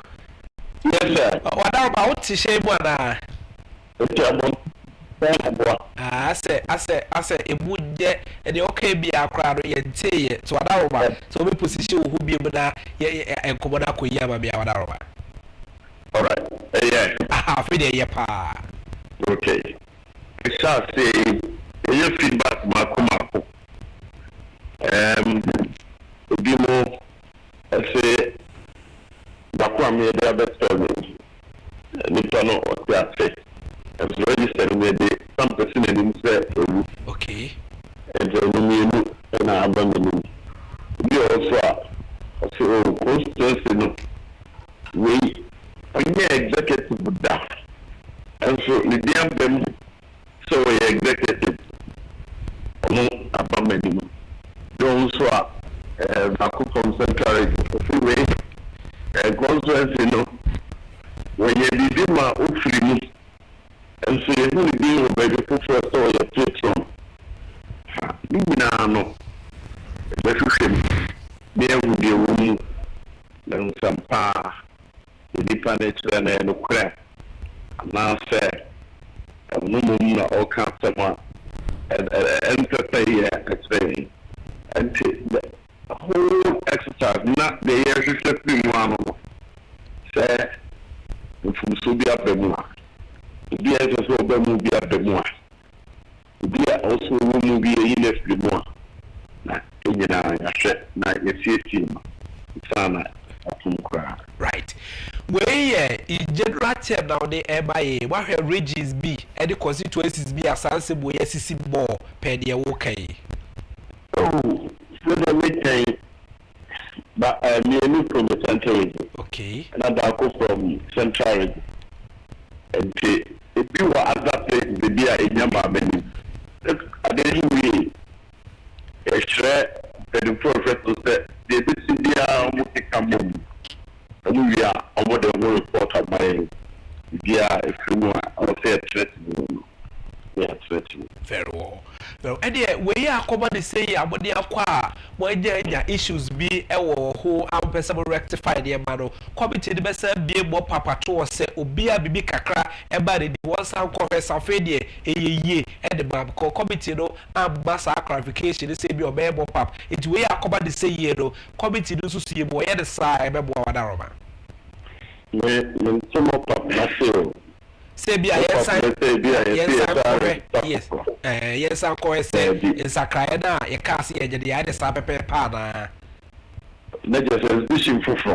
I say be yes, I call apart from say was the first one, the will be a correct or making some reservations be a committee may be a quadrant to say, and then I'm okay, the way of course, yeah, and I say it to say. Some more day, you said there. Or the cat let you and so it's correct. It's better number they are corrected. The answer to if you should not consent, say I'm pa and just room because I'm present to room. If you get to exercise on a beer, you need independent more or move or my name for and a yes, I exercise. If you are be able to say, but the interest will be able to yes. The room also room one movie at the national. Very well. Be a cast of a bit for free, brown free, a definitely. My woman representatives were and see a young much. Very well. What the party do a chepa now where a party bound so much pa. If it's here for and I would be a friend said that's our coordinator because Obama says to whom and the portable you would deem me Makubas dubi and sa a bar montia or can say a DB to say that's our coordinator and our position be at sa 1992 day departed but to be niche or say or a national coordinator and say what to be that since when and a partner no a national coordinator positions are it be appeal from 1992 Wadaroma. Medaroma we a buy anymore. In income as a national coordinator. Okay. And they should be for the buyer. Say young folks on the just a brand say any panel the position start bread then constitution. Answer me what the buy anymore. You be shiny as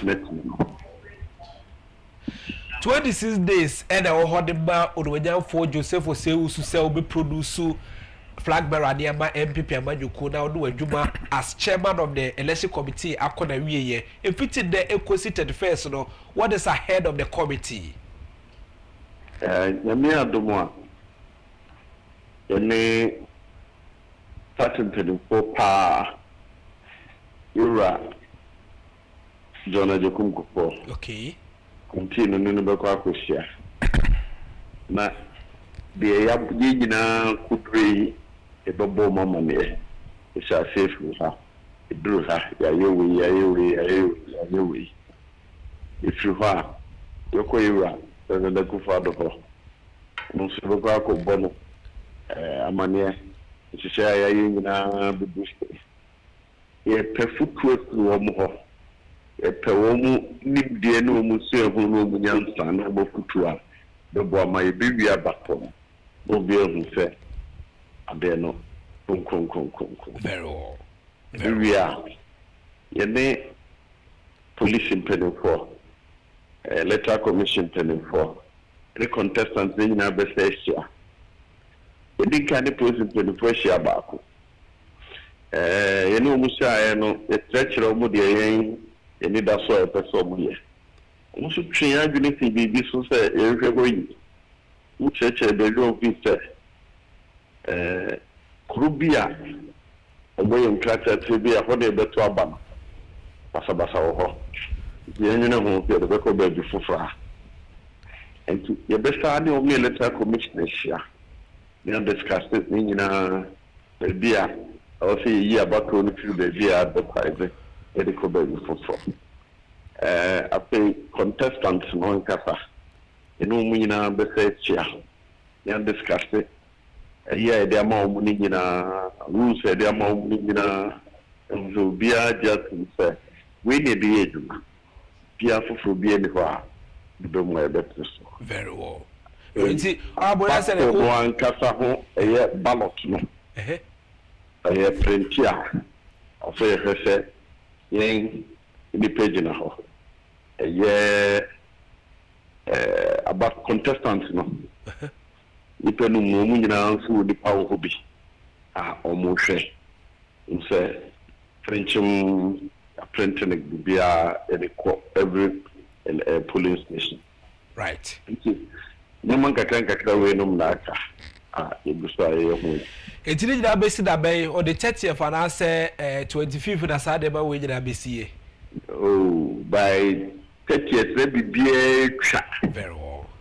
That idea could do the also cop. And but it do what chance on air from that. By 30th, let me be a do that. Now, process for church, the beer, a monk, a version. The other trouble on to share what holding now. And then what do and set a bit from right. Oh, I mean, that's said. Now, when they requested, say, a Agyapong party man of choir, and I say, or committee man of choir will be a better afraid to be at the process from Bravo Chassis, ABC 7 Bako to obey, a better see a little bit due combo, and with the Buhado, Naja, one number, now you do combat churches, say with the at for say, a quite an near Mayana at that gentleman. Right. But I'm penning for a day, a moment crying any time. Right. Just that ready for the good Dawson. Where me no can say, Brekum Page the life so trend. That's right. And to the other, watching. Very well.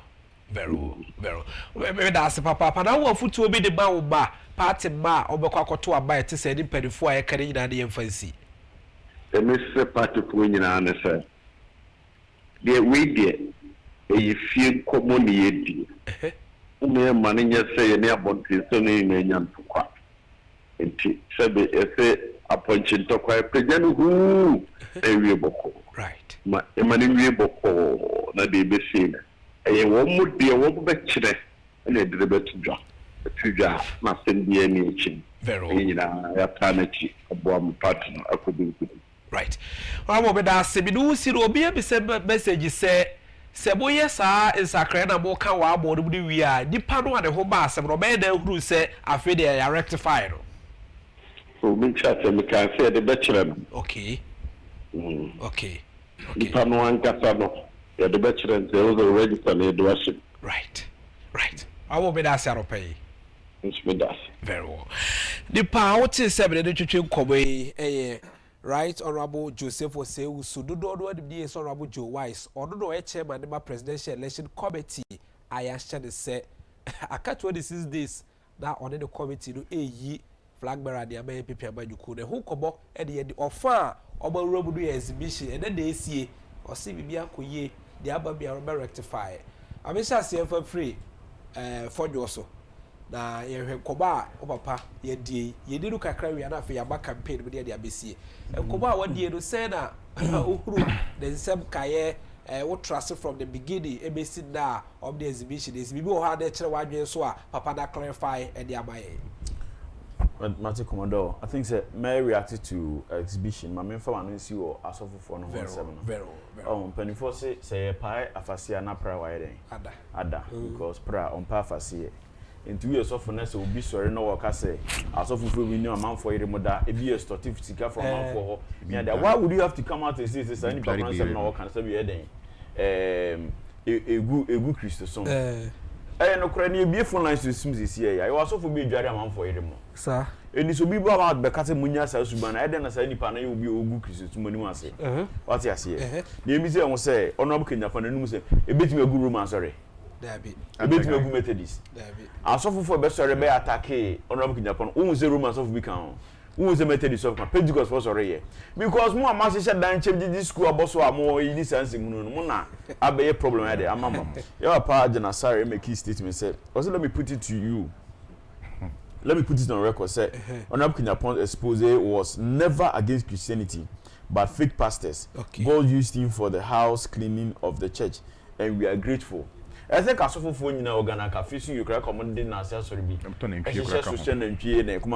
Because Sabio, if you need a walk, a bimudia be free Christian. And yet, me a part Tajibi, me chairman of pay, come as a prophet.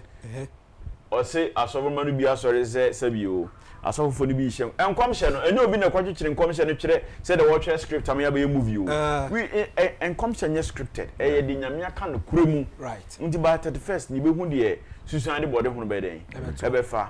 Into a Christiania, don't ever keep it in your heart, say, you will never be also a Christian soon near day.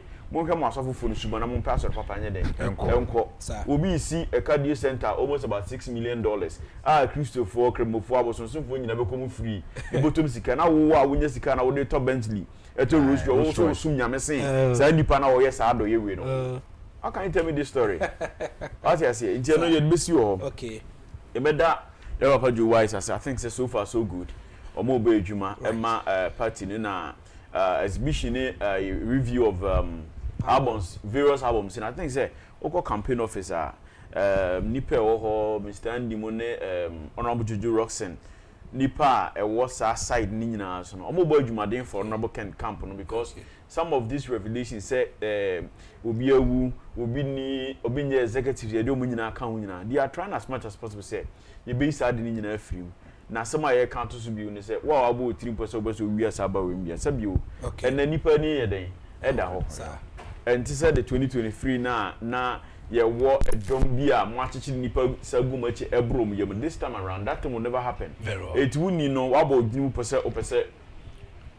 Obokro no what the 1st January about to more, and then no January day, January because Unfa Mami bra na be Honorable Kingsley Abuajiji do where former member of parliament the man Omanfo war baby any anwia so be kwa where member and the man Tim Ken or election committee no ye hwe komo bi ati say ye and the exhibition said the obnobody any akire akwakoduro Honorable Tim Ken opay a me watch ye ne a o minimum me ba che opo boko de adom ne mpa bo me ho ye na mo so yes adom yes ye ho ye papa na adopa ye di sobra wanyama ye se obeboa ye na do 30th and a party no a committee a obate se ehwe abato so no e de beto so ba bia kwagya se obi bia oto abade bi no kwade ko hwewudi ewo abato ngumadu ebu and then obodi AC Tim Ken body de akire adopa bi de Honorable Joe Wise abobu kobo say na bohu de bafa yo mini amedasi se wa mama sa penye mama nchia Yura Joe Wise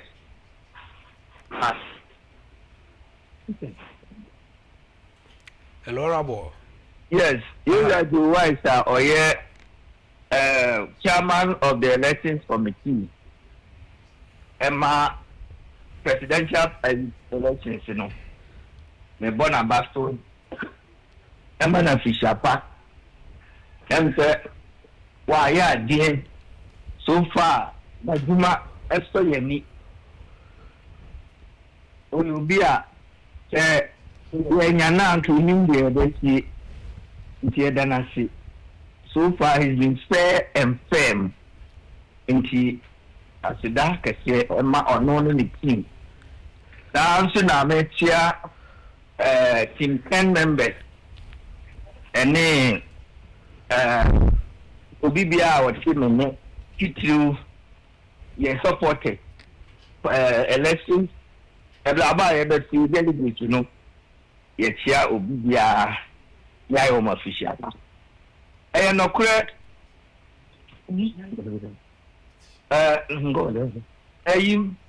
ye fa akwanya so na ya so mun kran se ebi ma pa o ma start no o mon fa ne sa enko ewie na ye tre that be ye tre history of MCC they sure said this presidential election committee no ye betro mudi ewo in gold said they are attack no right na the median this is verification no in can the need to exchange okay now so far we are satisfied with whatever has happened and it's happening. Very well. We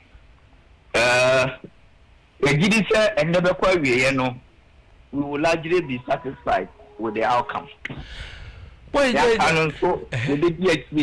are monitor. It is all in the best interest of the party.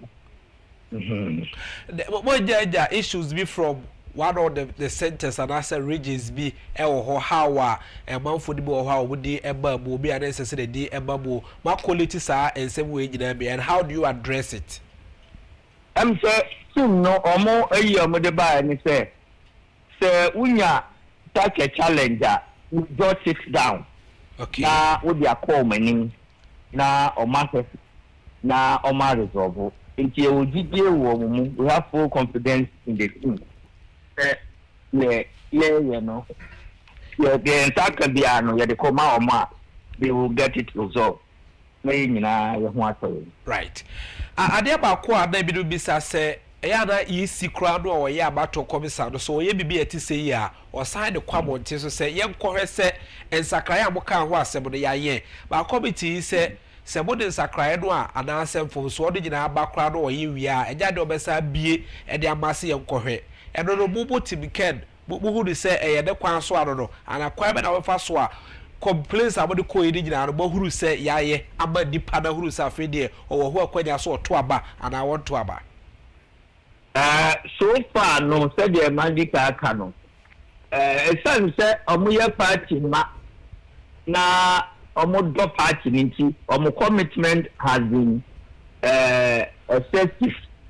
And so far we have been reasonable as well as other candidates. And he said, you know, Miss Sia, not say if we are able to prove the Bano, yet to resolve with them alone in the room.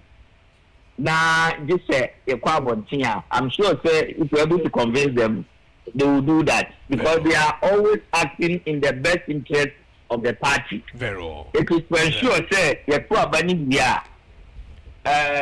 obi obenweni bia no obeye magnanimous in victory na de obelusi no so Agyapong say ampa walusi fairly na fe nyina ya count abom what we call unity na they pursue 2028 elections no it is say election bia bagana ha ye crucial for MPC. It is the 2028 election na odaye demo no ntinya dia say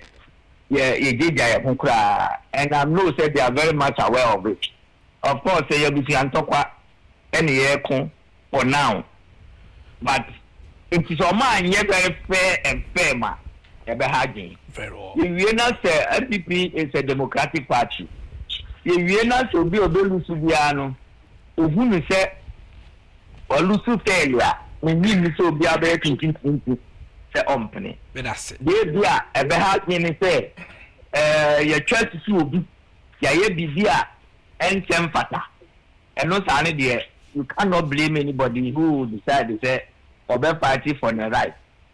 But meaning say so far, the Yahu so my yeno. Omoko ye there, meaning say, you know, Ubia Benyati Mukobi, say, the Omayano and Tarsimo. Right. Right. All of that's pay. Let's make that similar. The parties here to come away or about Kings Labuaji do or a former member of parliament and ma about for war and ya so say he be quiet about to Pesia so that a day where a member and the ma the election committee would be for Ken that catch and that when you do come far exhibition you know a what him come out over 18 now for Jordan that I know I was same for Jordan missing a face Shadrach and so about me. I think say as yeah, coordinator for Eastern Region Wakano. Okay. I think say Jumana Akano. Aka 3 weeks. Okay. Yes, say Obian fa holding case in the age shape. The grounds are good. The grounds is good for Honorable Ken. Okay.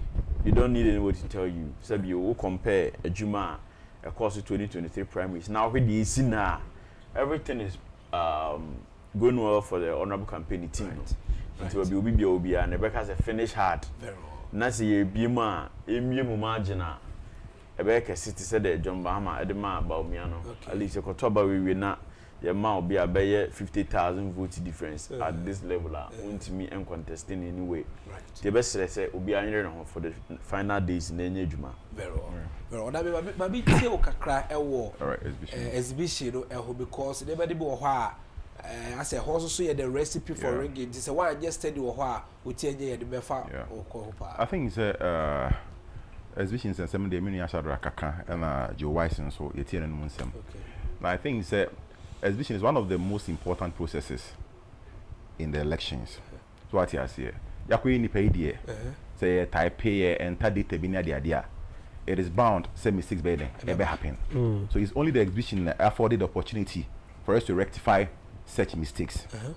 Adia to me didn't talk about power elections mo. See yes you be and see the same franchise obi. Obia what the fundamental right to vote or to exercise his franchise. This a way na so person will tell that writer the recipe for disaster and a beba. Into your best we trust the confidence and the competence of Joe Weiss and then penny for. Say obi biara consensus or raise ye e obi a what yes we obi a misspelling the dinia the we believe say they will correct it. Okay. We are one party. So what you here and then ultimately MPP ni person e win. But they be a preach say we want peace, we want peace, we want peace. But peace is just a byproduct of justice.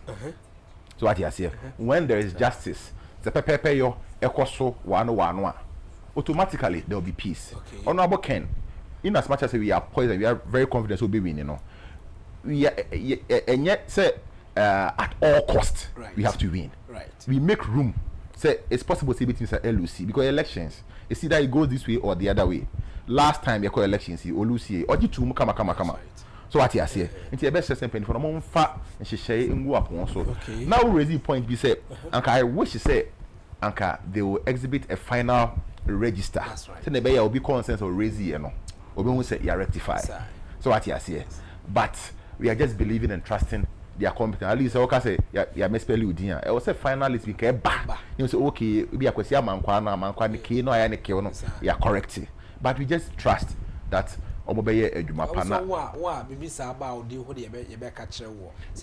yeah, but I was thinking saying final one be buyer. Then you go and check okay, it has been rectified. You said this are caro what the question that may PD the election or well in my estimation I think say it could have been done. But we no penny for the at and Osha team can so far I think we are pleased with their processes so far. So we are just believing pepe yo. You better watch the electoral commission and you be biara or that abetuano. Say for professionalism and your medjuma. Okay. Nobody should compromise on their integrity. About is about the destiny of Ghana. Right. So they should respect the choice of the people.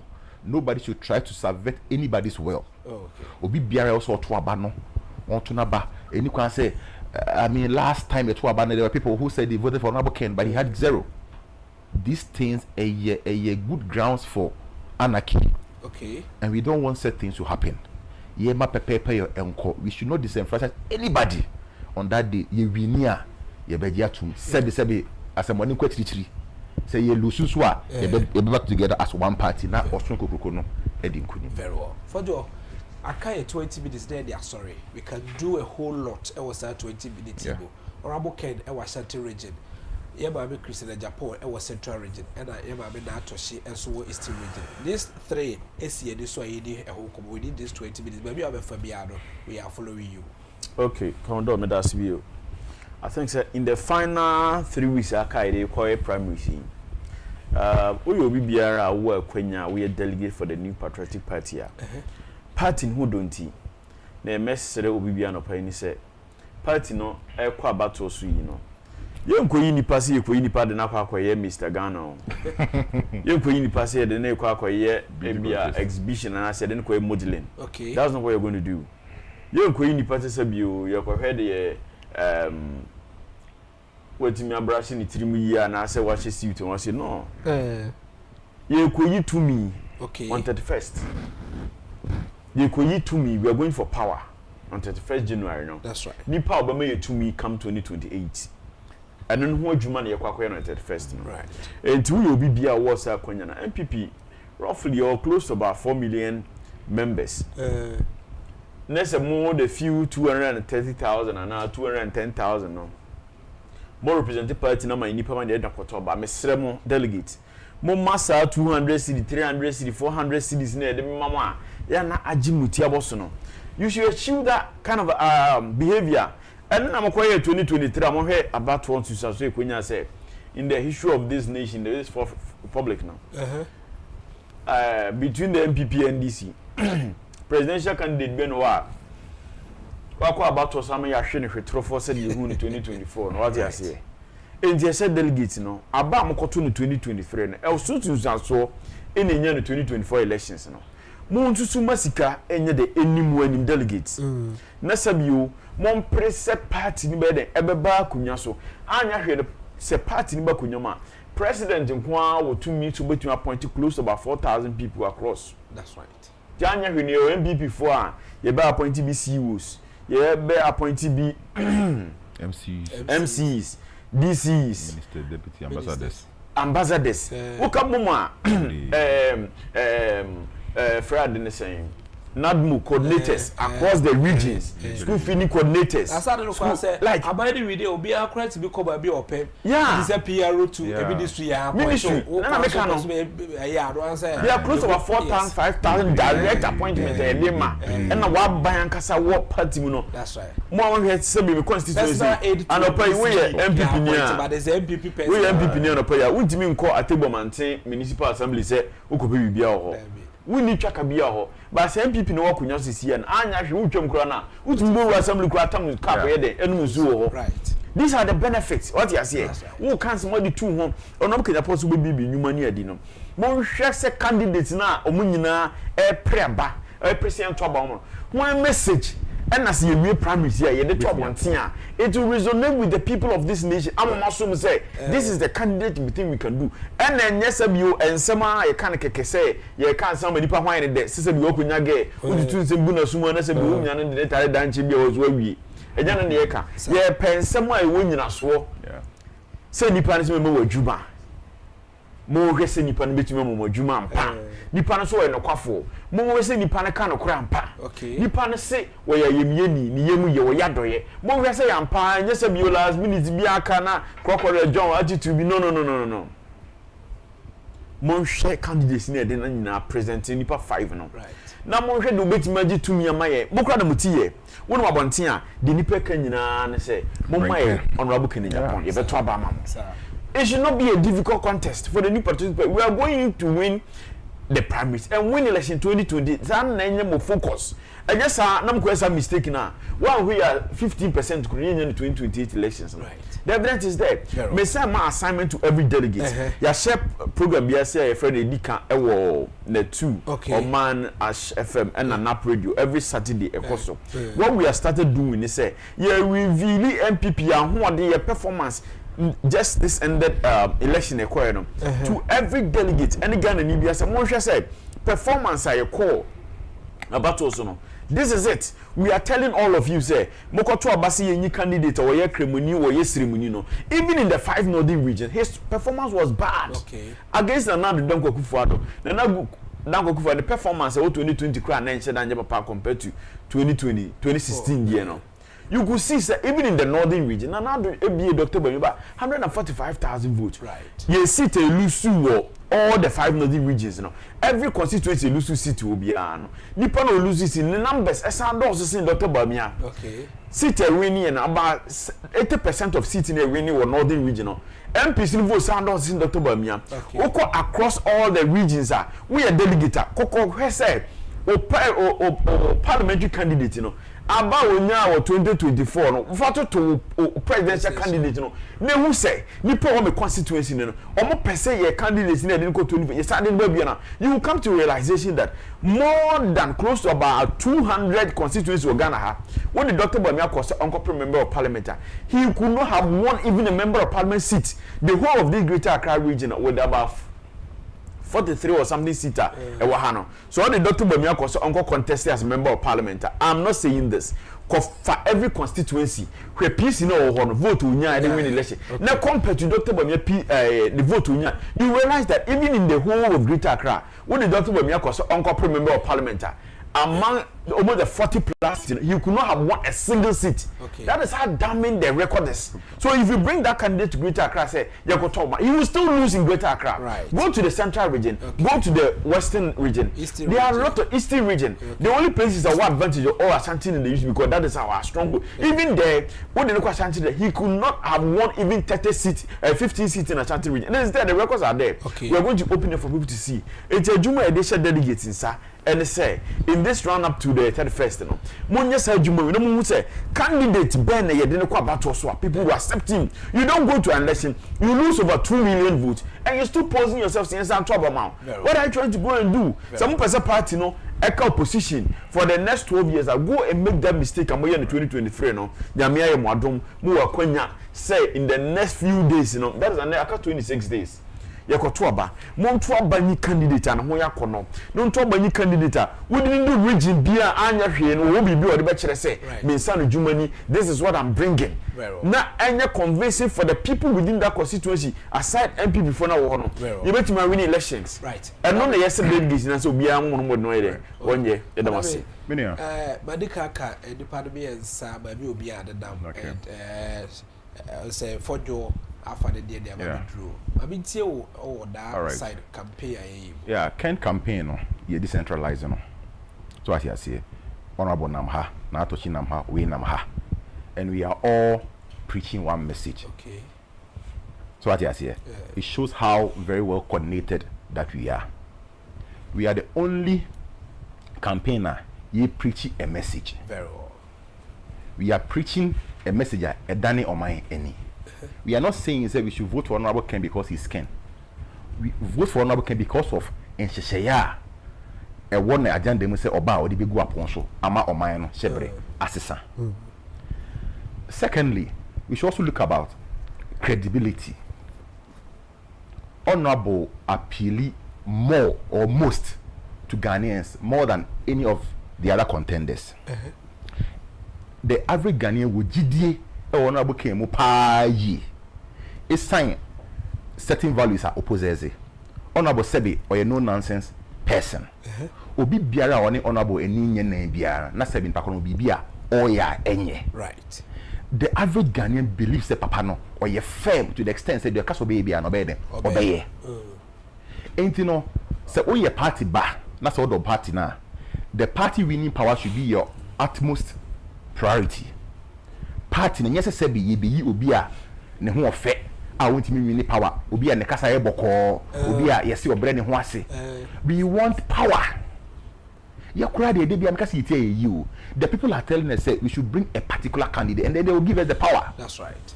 This is the easiest thing ever. They are saying you say one more honorable Ken track recorder. He's the best fitted person to manage the affairs of Ghana. Okay. The message that all preachy job creation. And your rhetoric keke. He has demonstrated in his private capacity. Say as quantum chrono. Look at what I have done in my private life. You must say one more makano. Can same be said about them and Debbie. Okay. He has what it takes to create jobs while line up a number of billionaires and investors who are willing to come to Ghana to invest if you win. Right.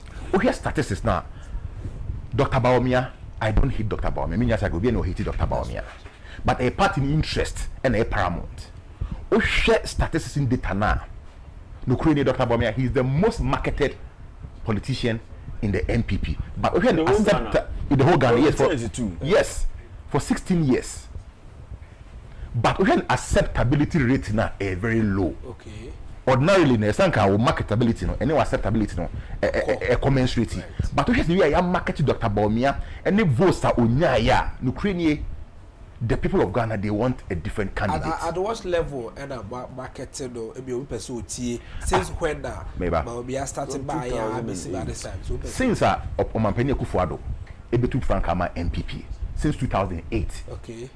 No Bank of Ghana then he was not in active politics. But when he akufo-addo from 2008 or Maketeno, 2012 or Maketeno. Okay. 2012, 16, 20. 16, 24, 16 good years. Right. Anchor Sebion ko lose you no nya let's say 49 point something okay it will make sense here yes I Antoine Subio okay as it stands now I'm say for Dr. Baomi Ambrano who be someone say why what is his policy they are not able to tell you anything all that they are saying is oh consistency brings results consistency with what if you are being consistent now you don't have a messenger if you can day grant say Dr. Baomi as somebody what will be our message for 2028 in the case of the right assistant Dr. Boy is not able to speak to the economy. To me, care about the economy. And it's for the dollar and the crack 30. I don't think say Obenya the confidence to even talk about the economy. He's a fantastic gentleman, and we all love him. I love his lectures a lot. Right. He's a nice person. But you're a nice person, you win elections. Okay. And you will be our message. It is only a delegate. That's all the MPP party now. Mesrel. Say even though Dr. Baumia can consider the policy honorable gen e go upon so anyhow will people trust honorable gen network abanemano na ba no say you be say you can be freunia o kotoa freunia right say mom yen koto aba emma obi a obi create jobs yen koto aba emma obi o kanokre yen koto aba mo obi a o appeal to the entire populace. Okay. Day in and day out, say me post anything about honorable Kena, asofo, a malamfo, a driverfo, Ubia has a man honorable Kena by a best pan. Last time I called washing be, me honorable Ken stick a creditary, baby, and me buffalo. Uncle Farm was to move up and say, hey, Papa, with the mouth and I'm madia. You bet to that day, and near to honorable Ken. Almost a canocre, will be a new man. He's for the grassroots. So you see, me say, Sanka MPP yetini bie electoral to cover every Cadbury member Honorable Ken Kawada. Right. Akobe winning hands down. The Ghanaian has confidence in Honorable Ken. Very well. So what you say? Mr. Honorable Ken or the civilian version of Rollins. Okay. Or Rollins Sunibi. That's right. Yeah, also Rollins, no matter how much you hate Rollins, no, or Kanokre, or a Pimpi was in the pin. That is the same way Honorable Ken etie. Na ehwe ni role model so a o se Kwame Nkrumah, such a great Pan-Africanist. O se Kwame Nkrumah so any role model. Okay. And we should also look about how big he thinks. Ya papa na dia no kure nie nyame mpengu. See you hwere this opportunity it will take us more than 1,000 years. Or they say Brian Call Ken Praise the one of the so for the back of okay. Party ba and the MPP forces so much me say it will take us more than 1,000 years for us to get this. So this is the best time for us to entrust the destiny of Ghana into his hands. Okay. We've tried all manner of professionals. Arayafo, Omo Tebro for pa, one Tebro for Akufo-Addo. Yatra Akufo-Addo, Obeyebi, Yatra Rollins. It is high time you tried a businessman. Businessman be an motive is to make profit. So Honorable Ken be manage Ghana as a business entity. In the end, you are going to make profit. Right. The delegates, you best ceremony. You could do a good form. And Mamu disappointing Ghanaians. No matter where you belong, apart from be a sebi, your man is Canadian as you are promising no position be in Dr. Bamia's camp. So person is very objective. Pass between or among all the candidates. One is best fitted that. Honorable Ken. Right. Right. And you more case obey you now. The evidence was okay. And you know true. What's the memo with Juma? You may on creative, you are creative. Or because of the promise you are not. So what you say? Into your best say. So Honorable Ken dear, when you made not Ghana. Right. Now I believe says your Mount Honorable Ken, if you want tema. A new man in Punto de Ghana no. You better wishing to say be an everlasting president. Right. Papa for Joe, Papa de Jacob Quadro for Joe. Oh wow. Aha. And some of them bring and Papa for Joe, they didn't tell me about another Kaibaja. And I remember I 5 minutes now, sorry, I would be so Bakaya and I'm a brother Armstrong, A. Honorable Ken at Cheyeno. Introduction. Oba who say every sector of the economy piano. Honorable Ken, the footprint. So who real course and same way actually be our amba and then they were hey. How do you rectify say and I say Obeka actually be a what you say ye ka juba and yes say and as system that would okay MPP delegates omo na yeto abaya yeto asem edi among right candidates na dey ba no ene one sector of the economy what do saka e can be bia e dwa so nsem right between candidates na munyina omo president Tom say ntomo mujini pasa ho na mede ko Madina market say ko campaign ma no say as a presidential candidate na nsem nipa wo dwa so ko be dia sum okay we di nipa ko kiditi a we di ko Kantamanto we di ko Tamale market also kind ade chane se nipa pefi fie nyina say either a trade or a service or e ye dwadi na obi kudi obonten okay and one single person in the issue of this nation ye can nyina na say obetin obonten be catch say ye fa an area related to shipment he has an idea every day he's making shipments that's right or the biggest cold store around it's a for call kaka say some you meet the president of Ghana the Ajadi who say clearing cost shipping cost what because he's into it every day businesses ko hun ka say honorable your taxes sem near the and go you obi a go class machine and theory no nipa o tia taxes ni bi and this Ajadi for corner just say your taxes your person ma holiday wa ha your person the incentive ratio your person he understands how it works. The cost of doing the business in this nation. Nipa we dey was say president obi wa omi adwuma da. Your politics na mu any mu benefit and we dia na ne nipa sa kotokoto na form. Mummy reason as people of this nation. Say where we are this nation. Yen tamo man Ghana ni mu emfasodie nyina mfanhye nipa. Sabio ne dia ne so watena TV so di nipa tem twantro ma propaganda message ne watina ne ho abeya akona say nipa we ye de the person has no information concerning the development of this nation. Honorable Ken Sama Walker, with the numer the only difference between any US, any UK, any BBO, the availability of jobs. Right. So no do what? You know, a bit so now to me, and we become the cleaning job kura na obinya ye bosume beso sika be bon se wo betin di bia handan etimi bia bobra emrante etimi ware kruma nyina anye bibia adwuma nipa ejeman for guests bibiribu kruma nyina anye bibia adwuma nipa ni nya adwuma what you say oge kura ka say okohuru ni trim 70 cedis kura bofu na adane what you say aware bibiribu ebu kruma nyina ye adwuma for ma me eba producer say me hwe say meja frefo be say endan akire so ayedum so bia na wo se line fa eba so utie na person be contribute to it na ebra ye kasa no ba so na batimi afa 0240 550 899 0240 550 899. Me ba chosa na message na message obeti bi afre me sisu bi 0240 550 899 na efre efa bra oda be so ebeki 102 submission 2 so the be for the dua for jo eso yeah me say Honorable Ken ni nyuma na we bibio it cuts across all sectors right ofano the media space very well hello even here to see that's right if I say I'm listening them at time obeko okono list is a bobo right about your deal baby akasa free o what do I about your oboni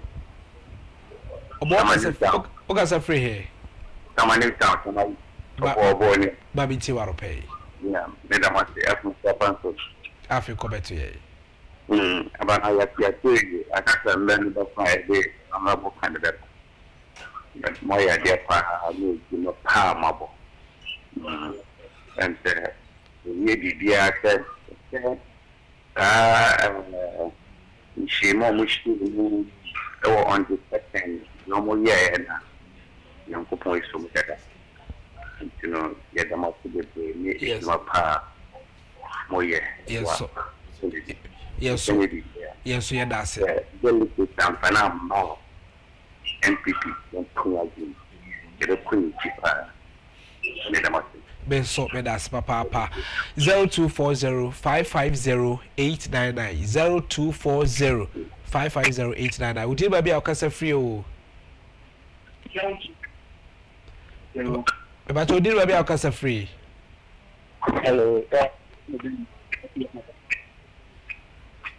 hello but what be ka we dey be akasa free o ben ma bi ti waro pay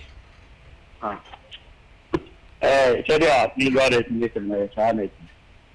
Honorable Ken, the dinner, the Bertie, and now, let me fit us. Until you go, Omukobuti, Omumuji, and Omubuti, delegate. Omukuyi, the man in fact, we can't come into a back. But in court, will be no young so young for so young babies and a pocket. In the year with some Mama campaign Munaki 90 in Nakenda or can there, but I had in a Right. Can bar. Right. Going to be part of the Medase. Medase pa. But for from so brass to be that also for crabbe so. Di ba bi akasa free o. Would you be akasa free? But good morning, sir. Good morning, sir. Good morning. Would you be akasa free? But I'm a casa free double problem. Your frau say. The payment for Brenda. Kwa biti wa rope. Pastor, down to the market. Commodore, MOT Japa. Africa better. Any Guma or Bob Martin. You minister one of Baumia, President, Vice President. The lower plan is or Baba out for the Jimun at 2 terms. Dana for why are they? Yes, I'm for another Termomano. That's our own Sandra. But I know, because I know about the Fabinas routing for Luis Abanami, the data and all from that near who they are. That's it. Right. But that's I was Rero, quad sa, and production 7 far back in Chateau. Did I be a casa free? Make a free by 7. Be much of a video. It's about the exhibition. We are delegates like a unit to 2023. And Mr. Mr. Mr. A Brian Coya exhibition or Oko Hay. Now, Oko Hay, the if I now where you fire or concern a fire. And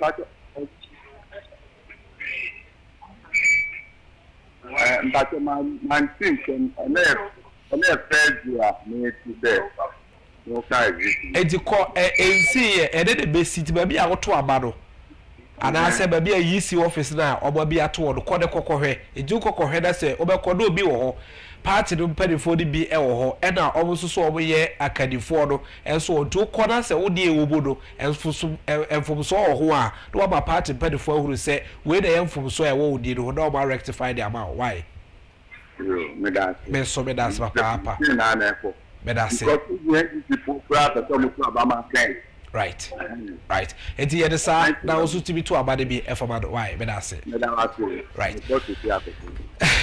But I be wrapping up in your car. Right. Okay.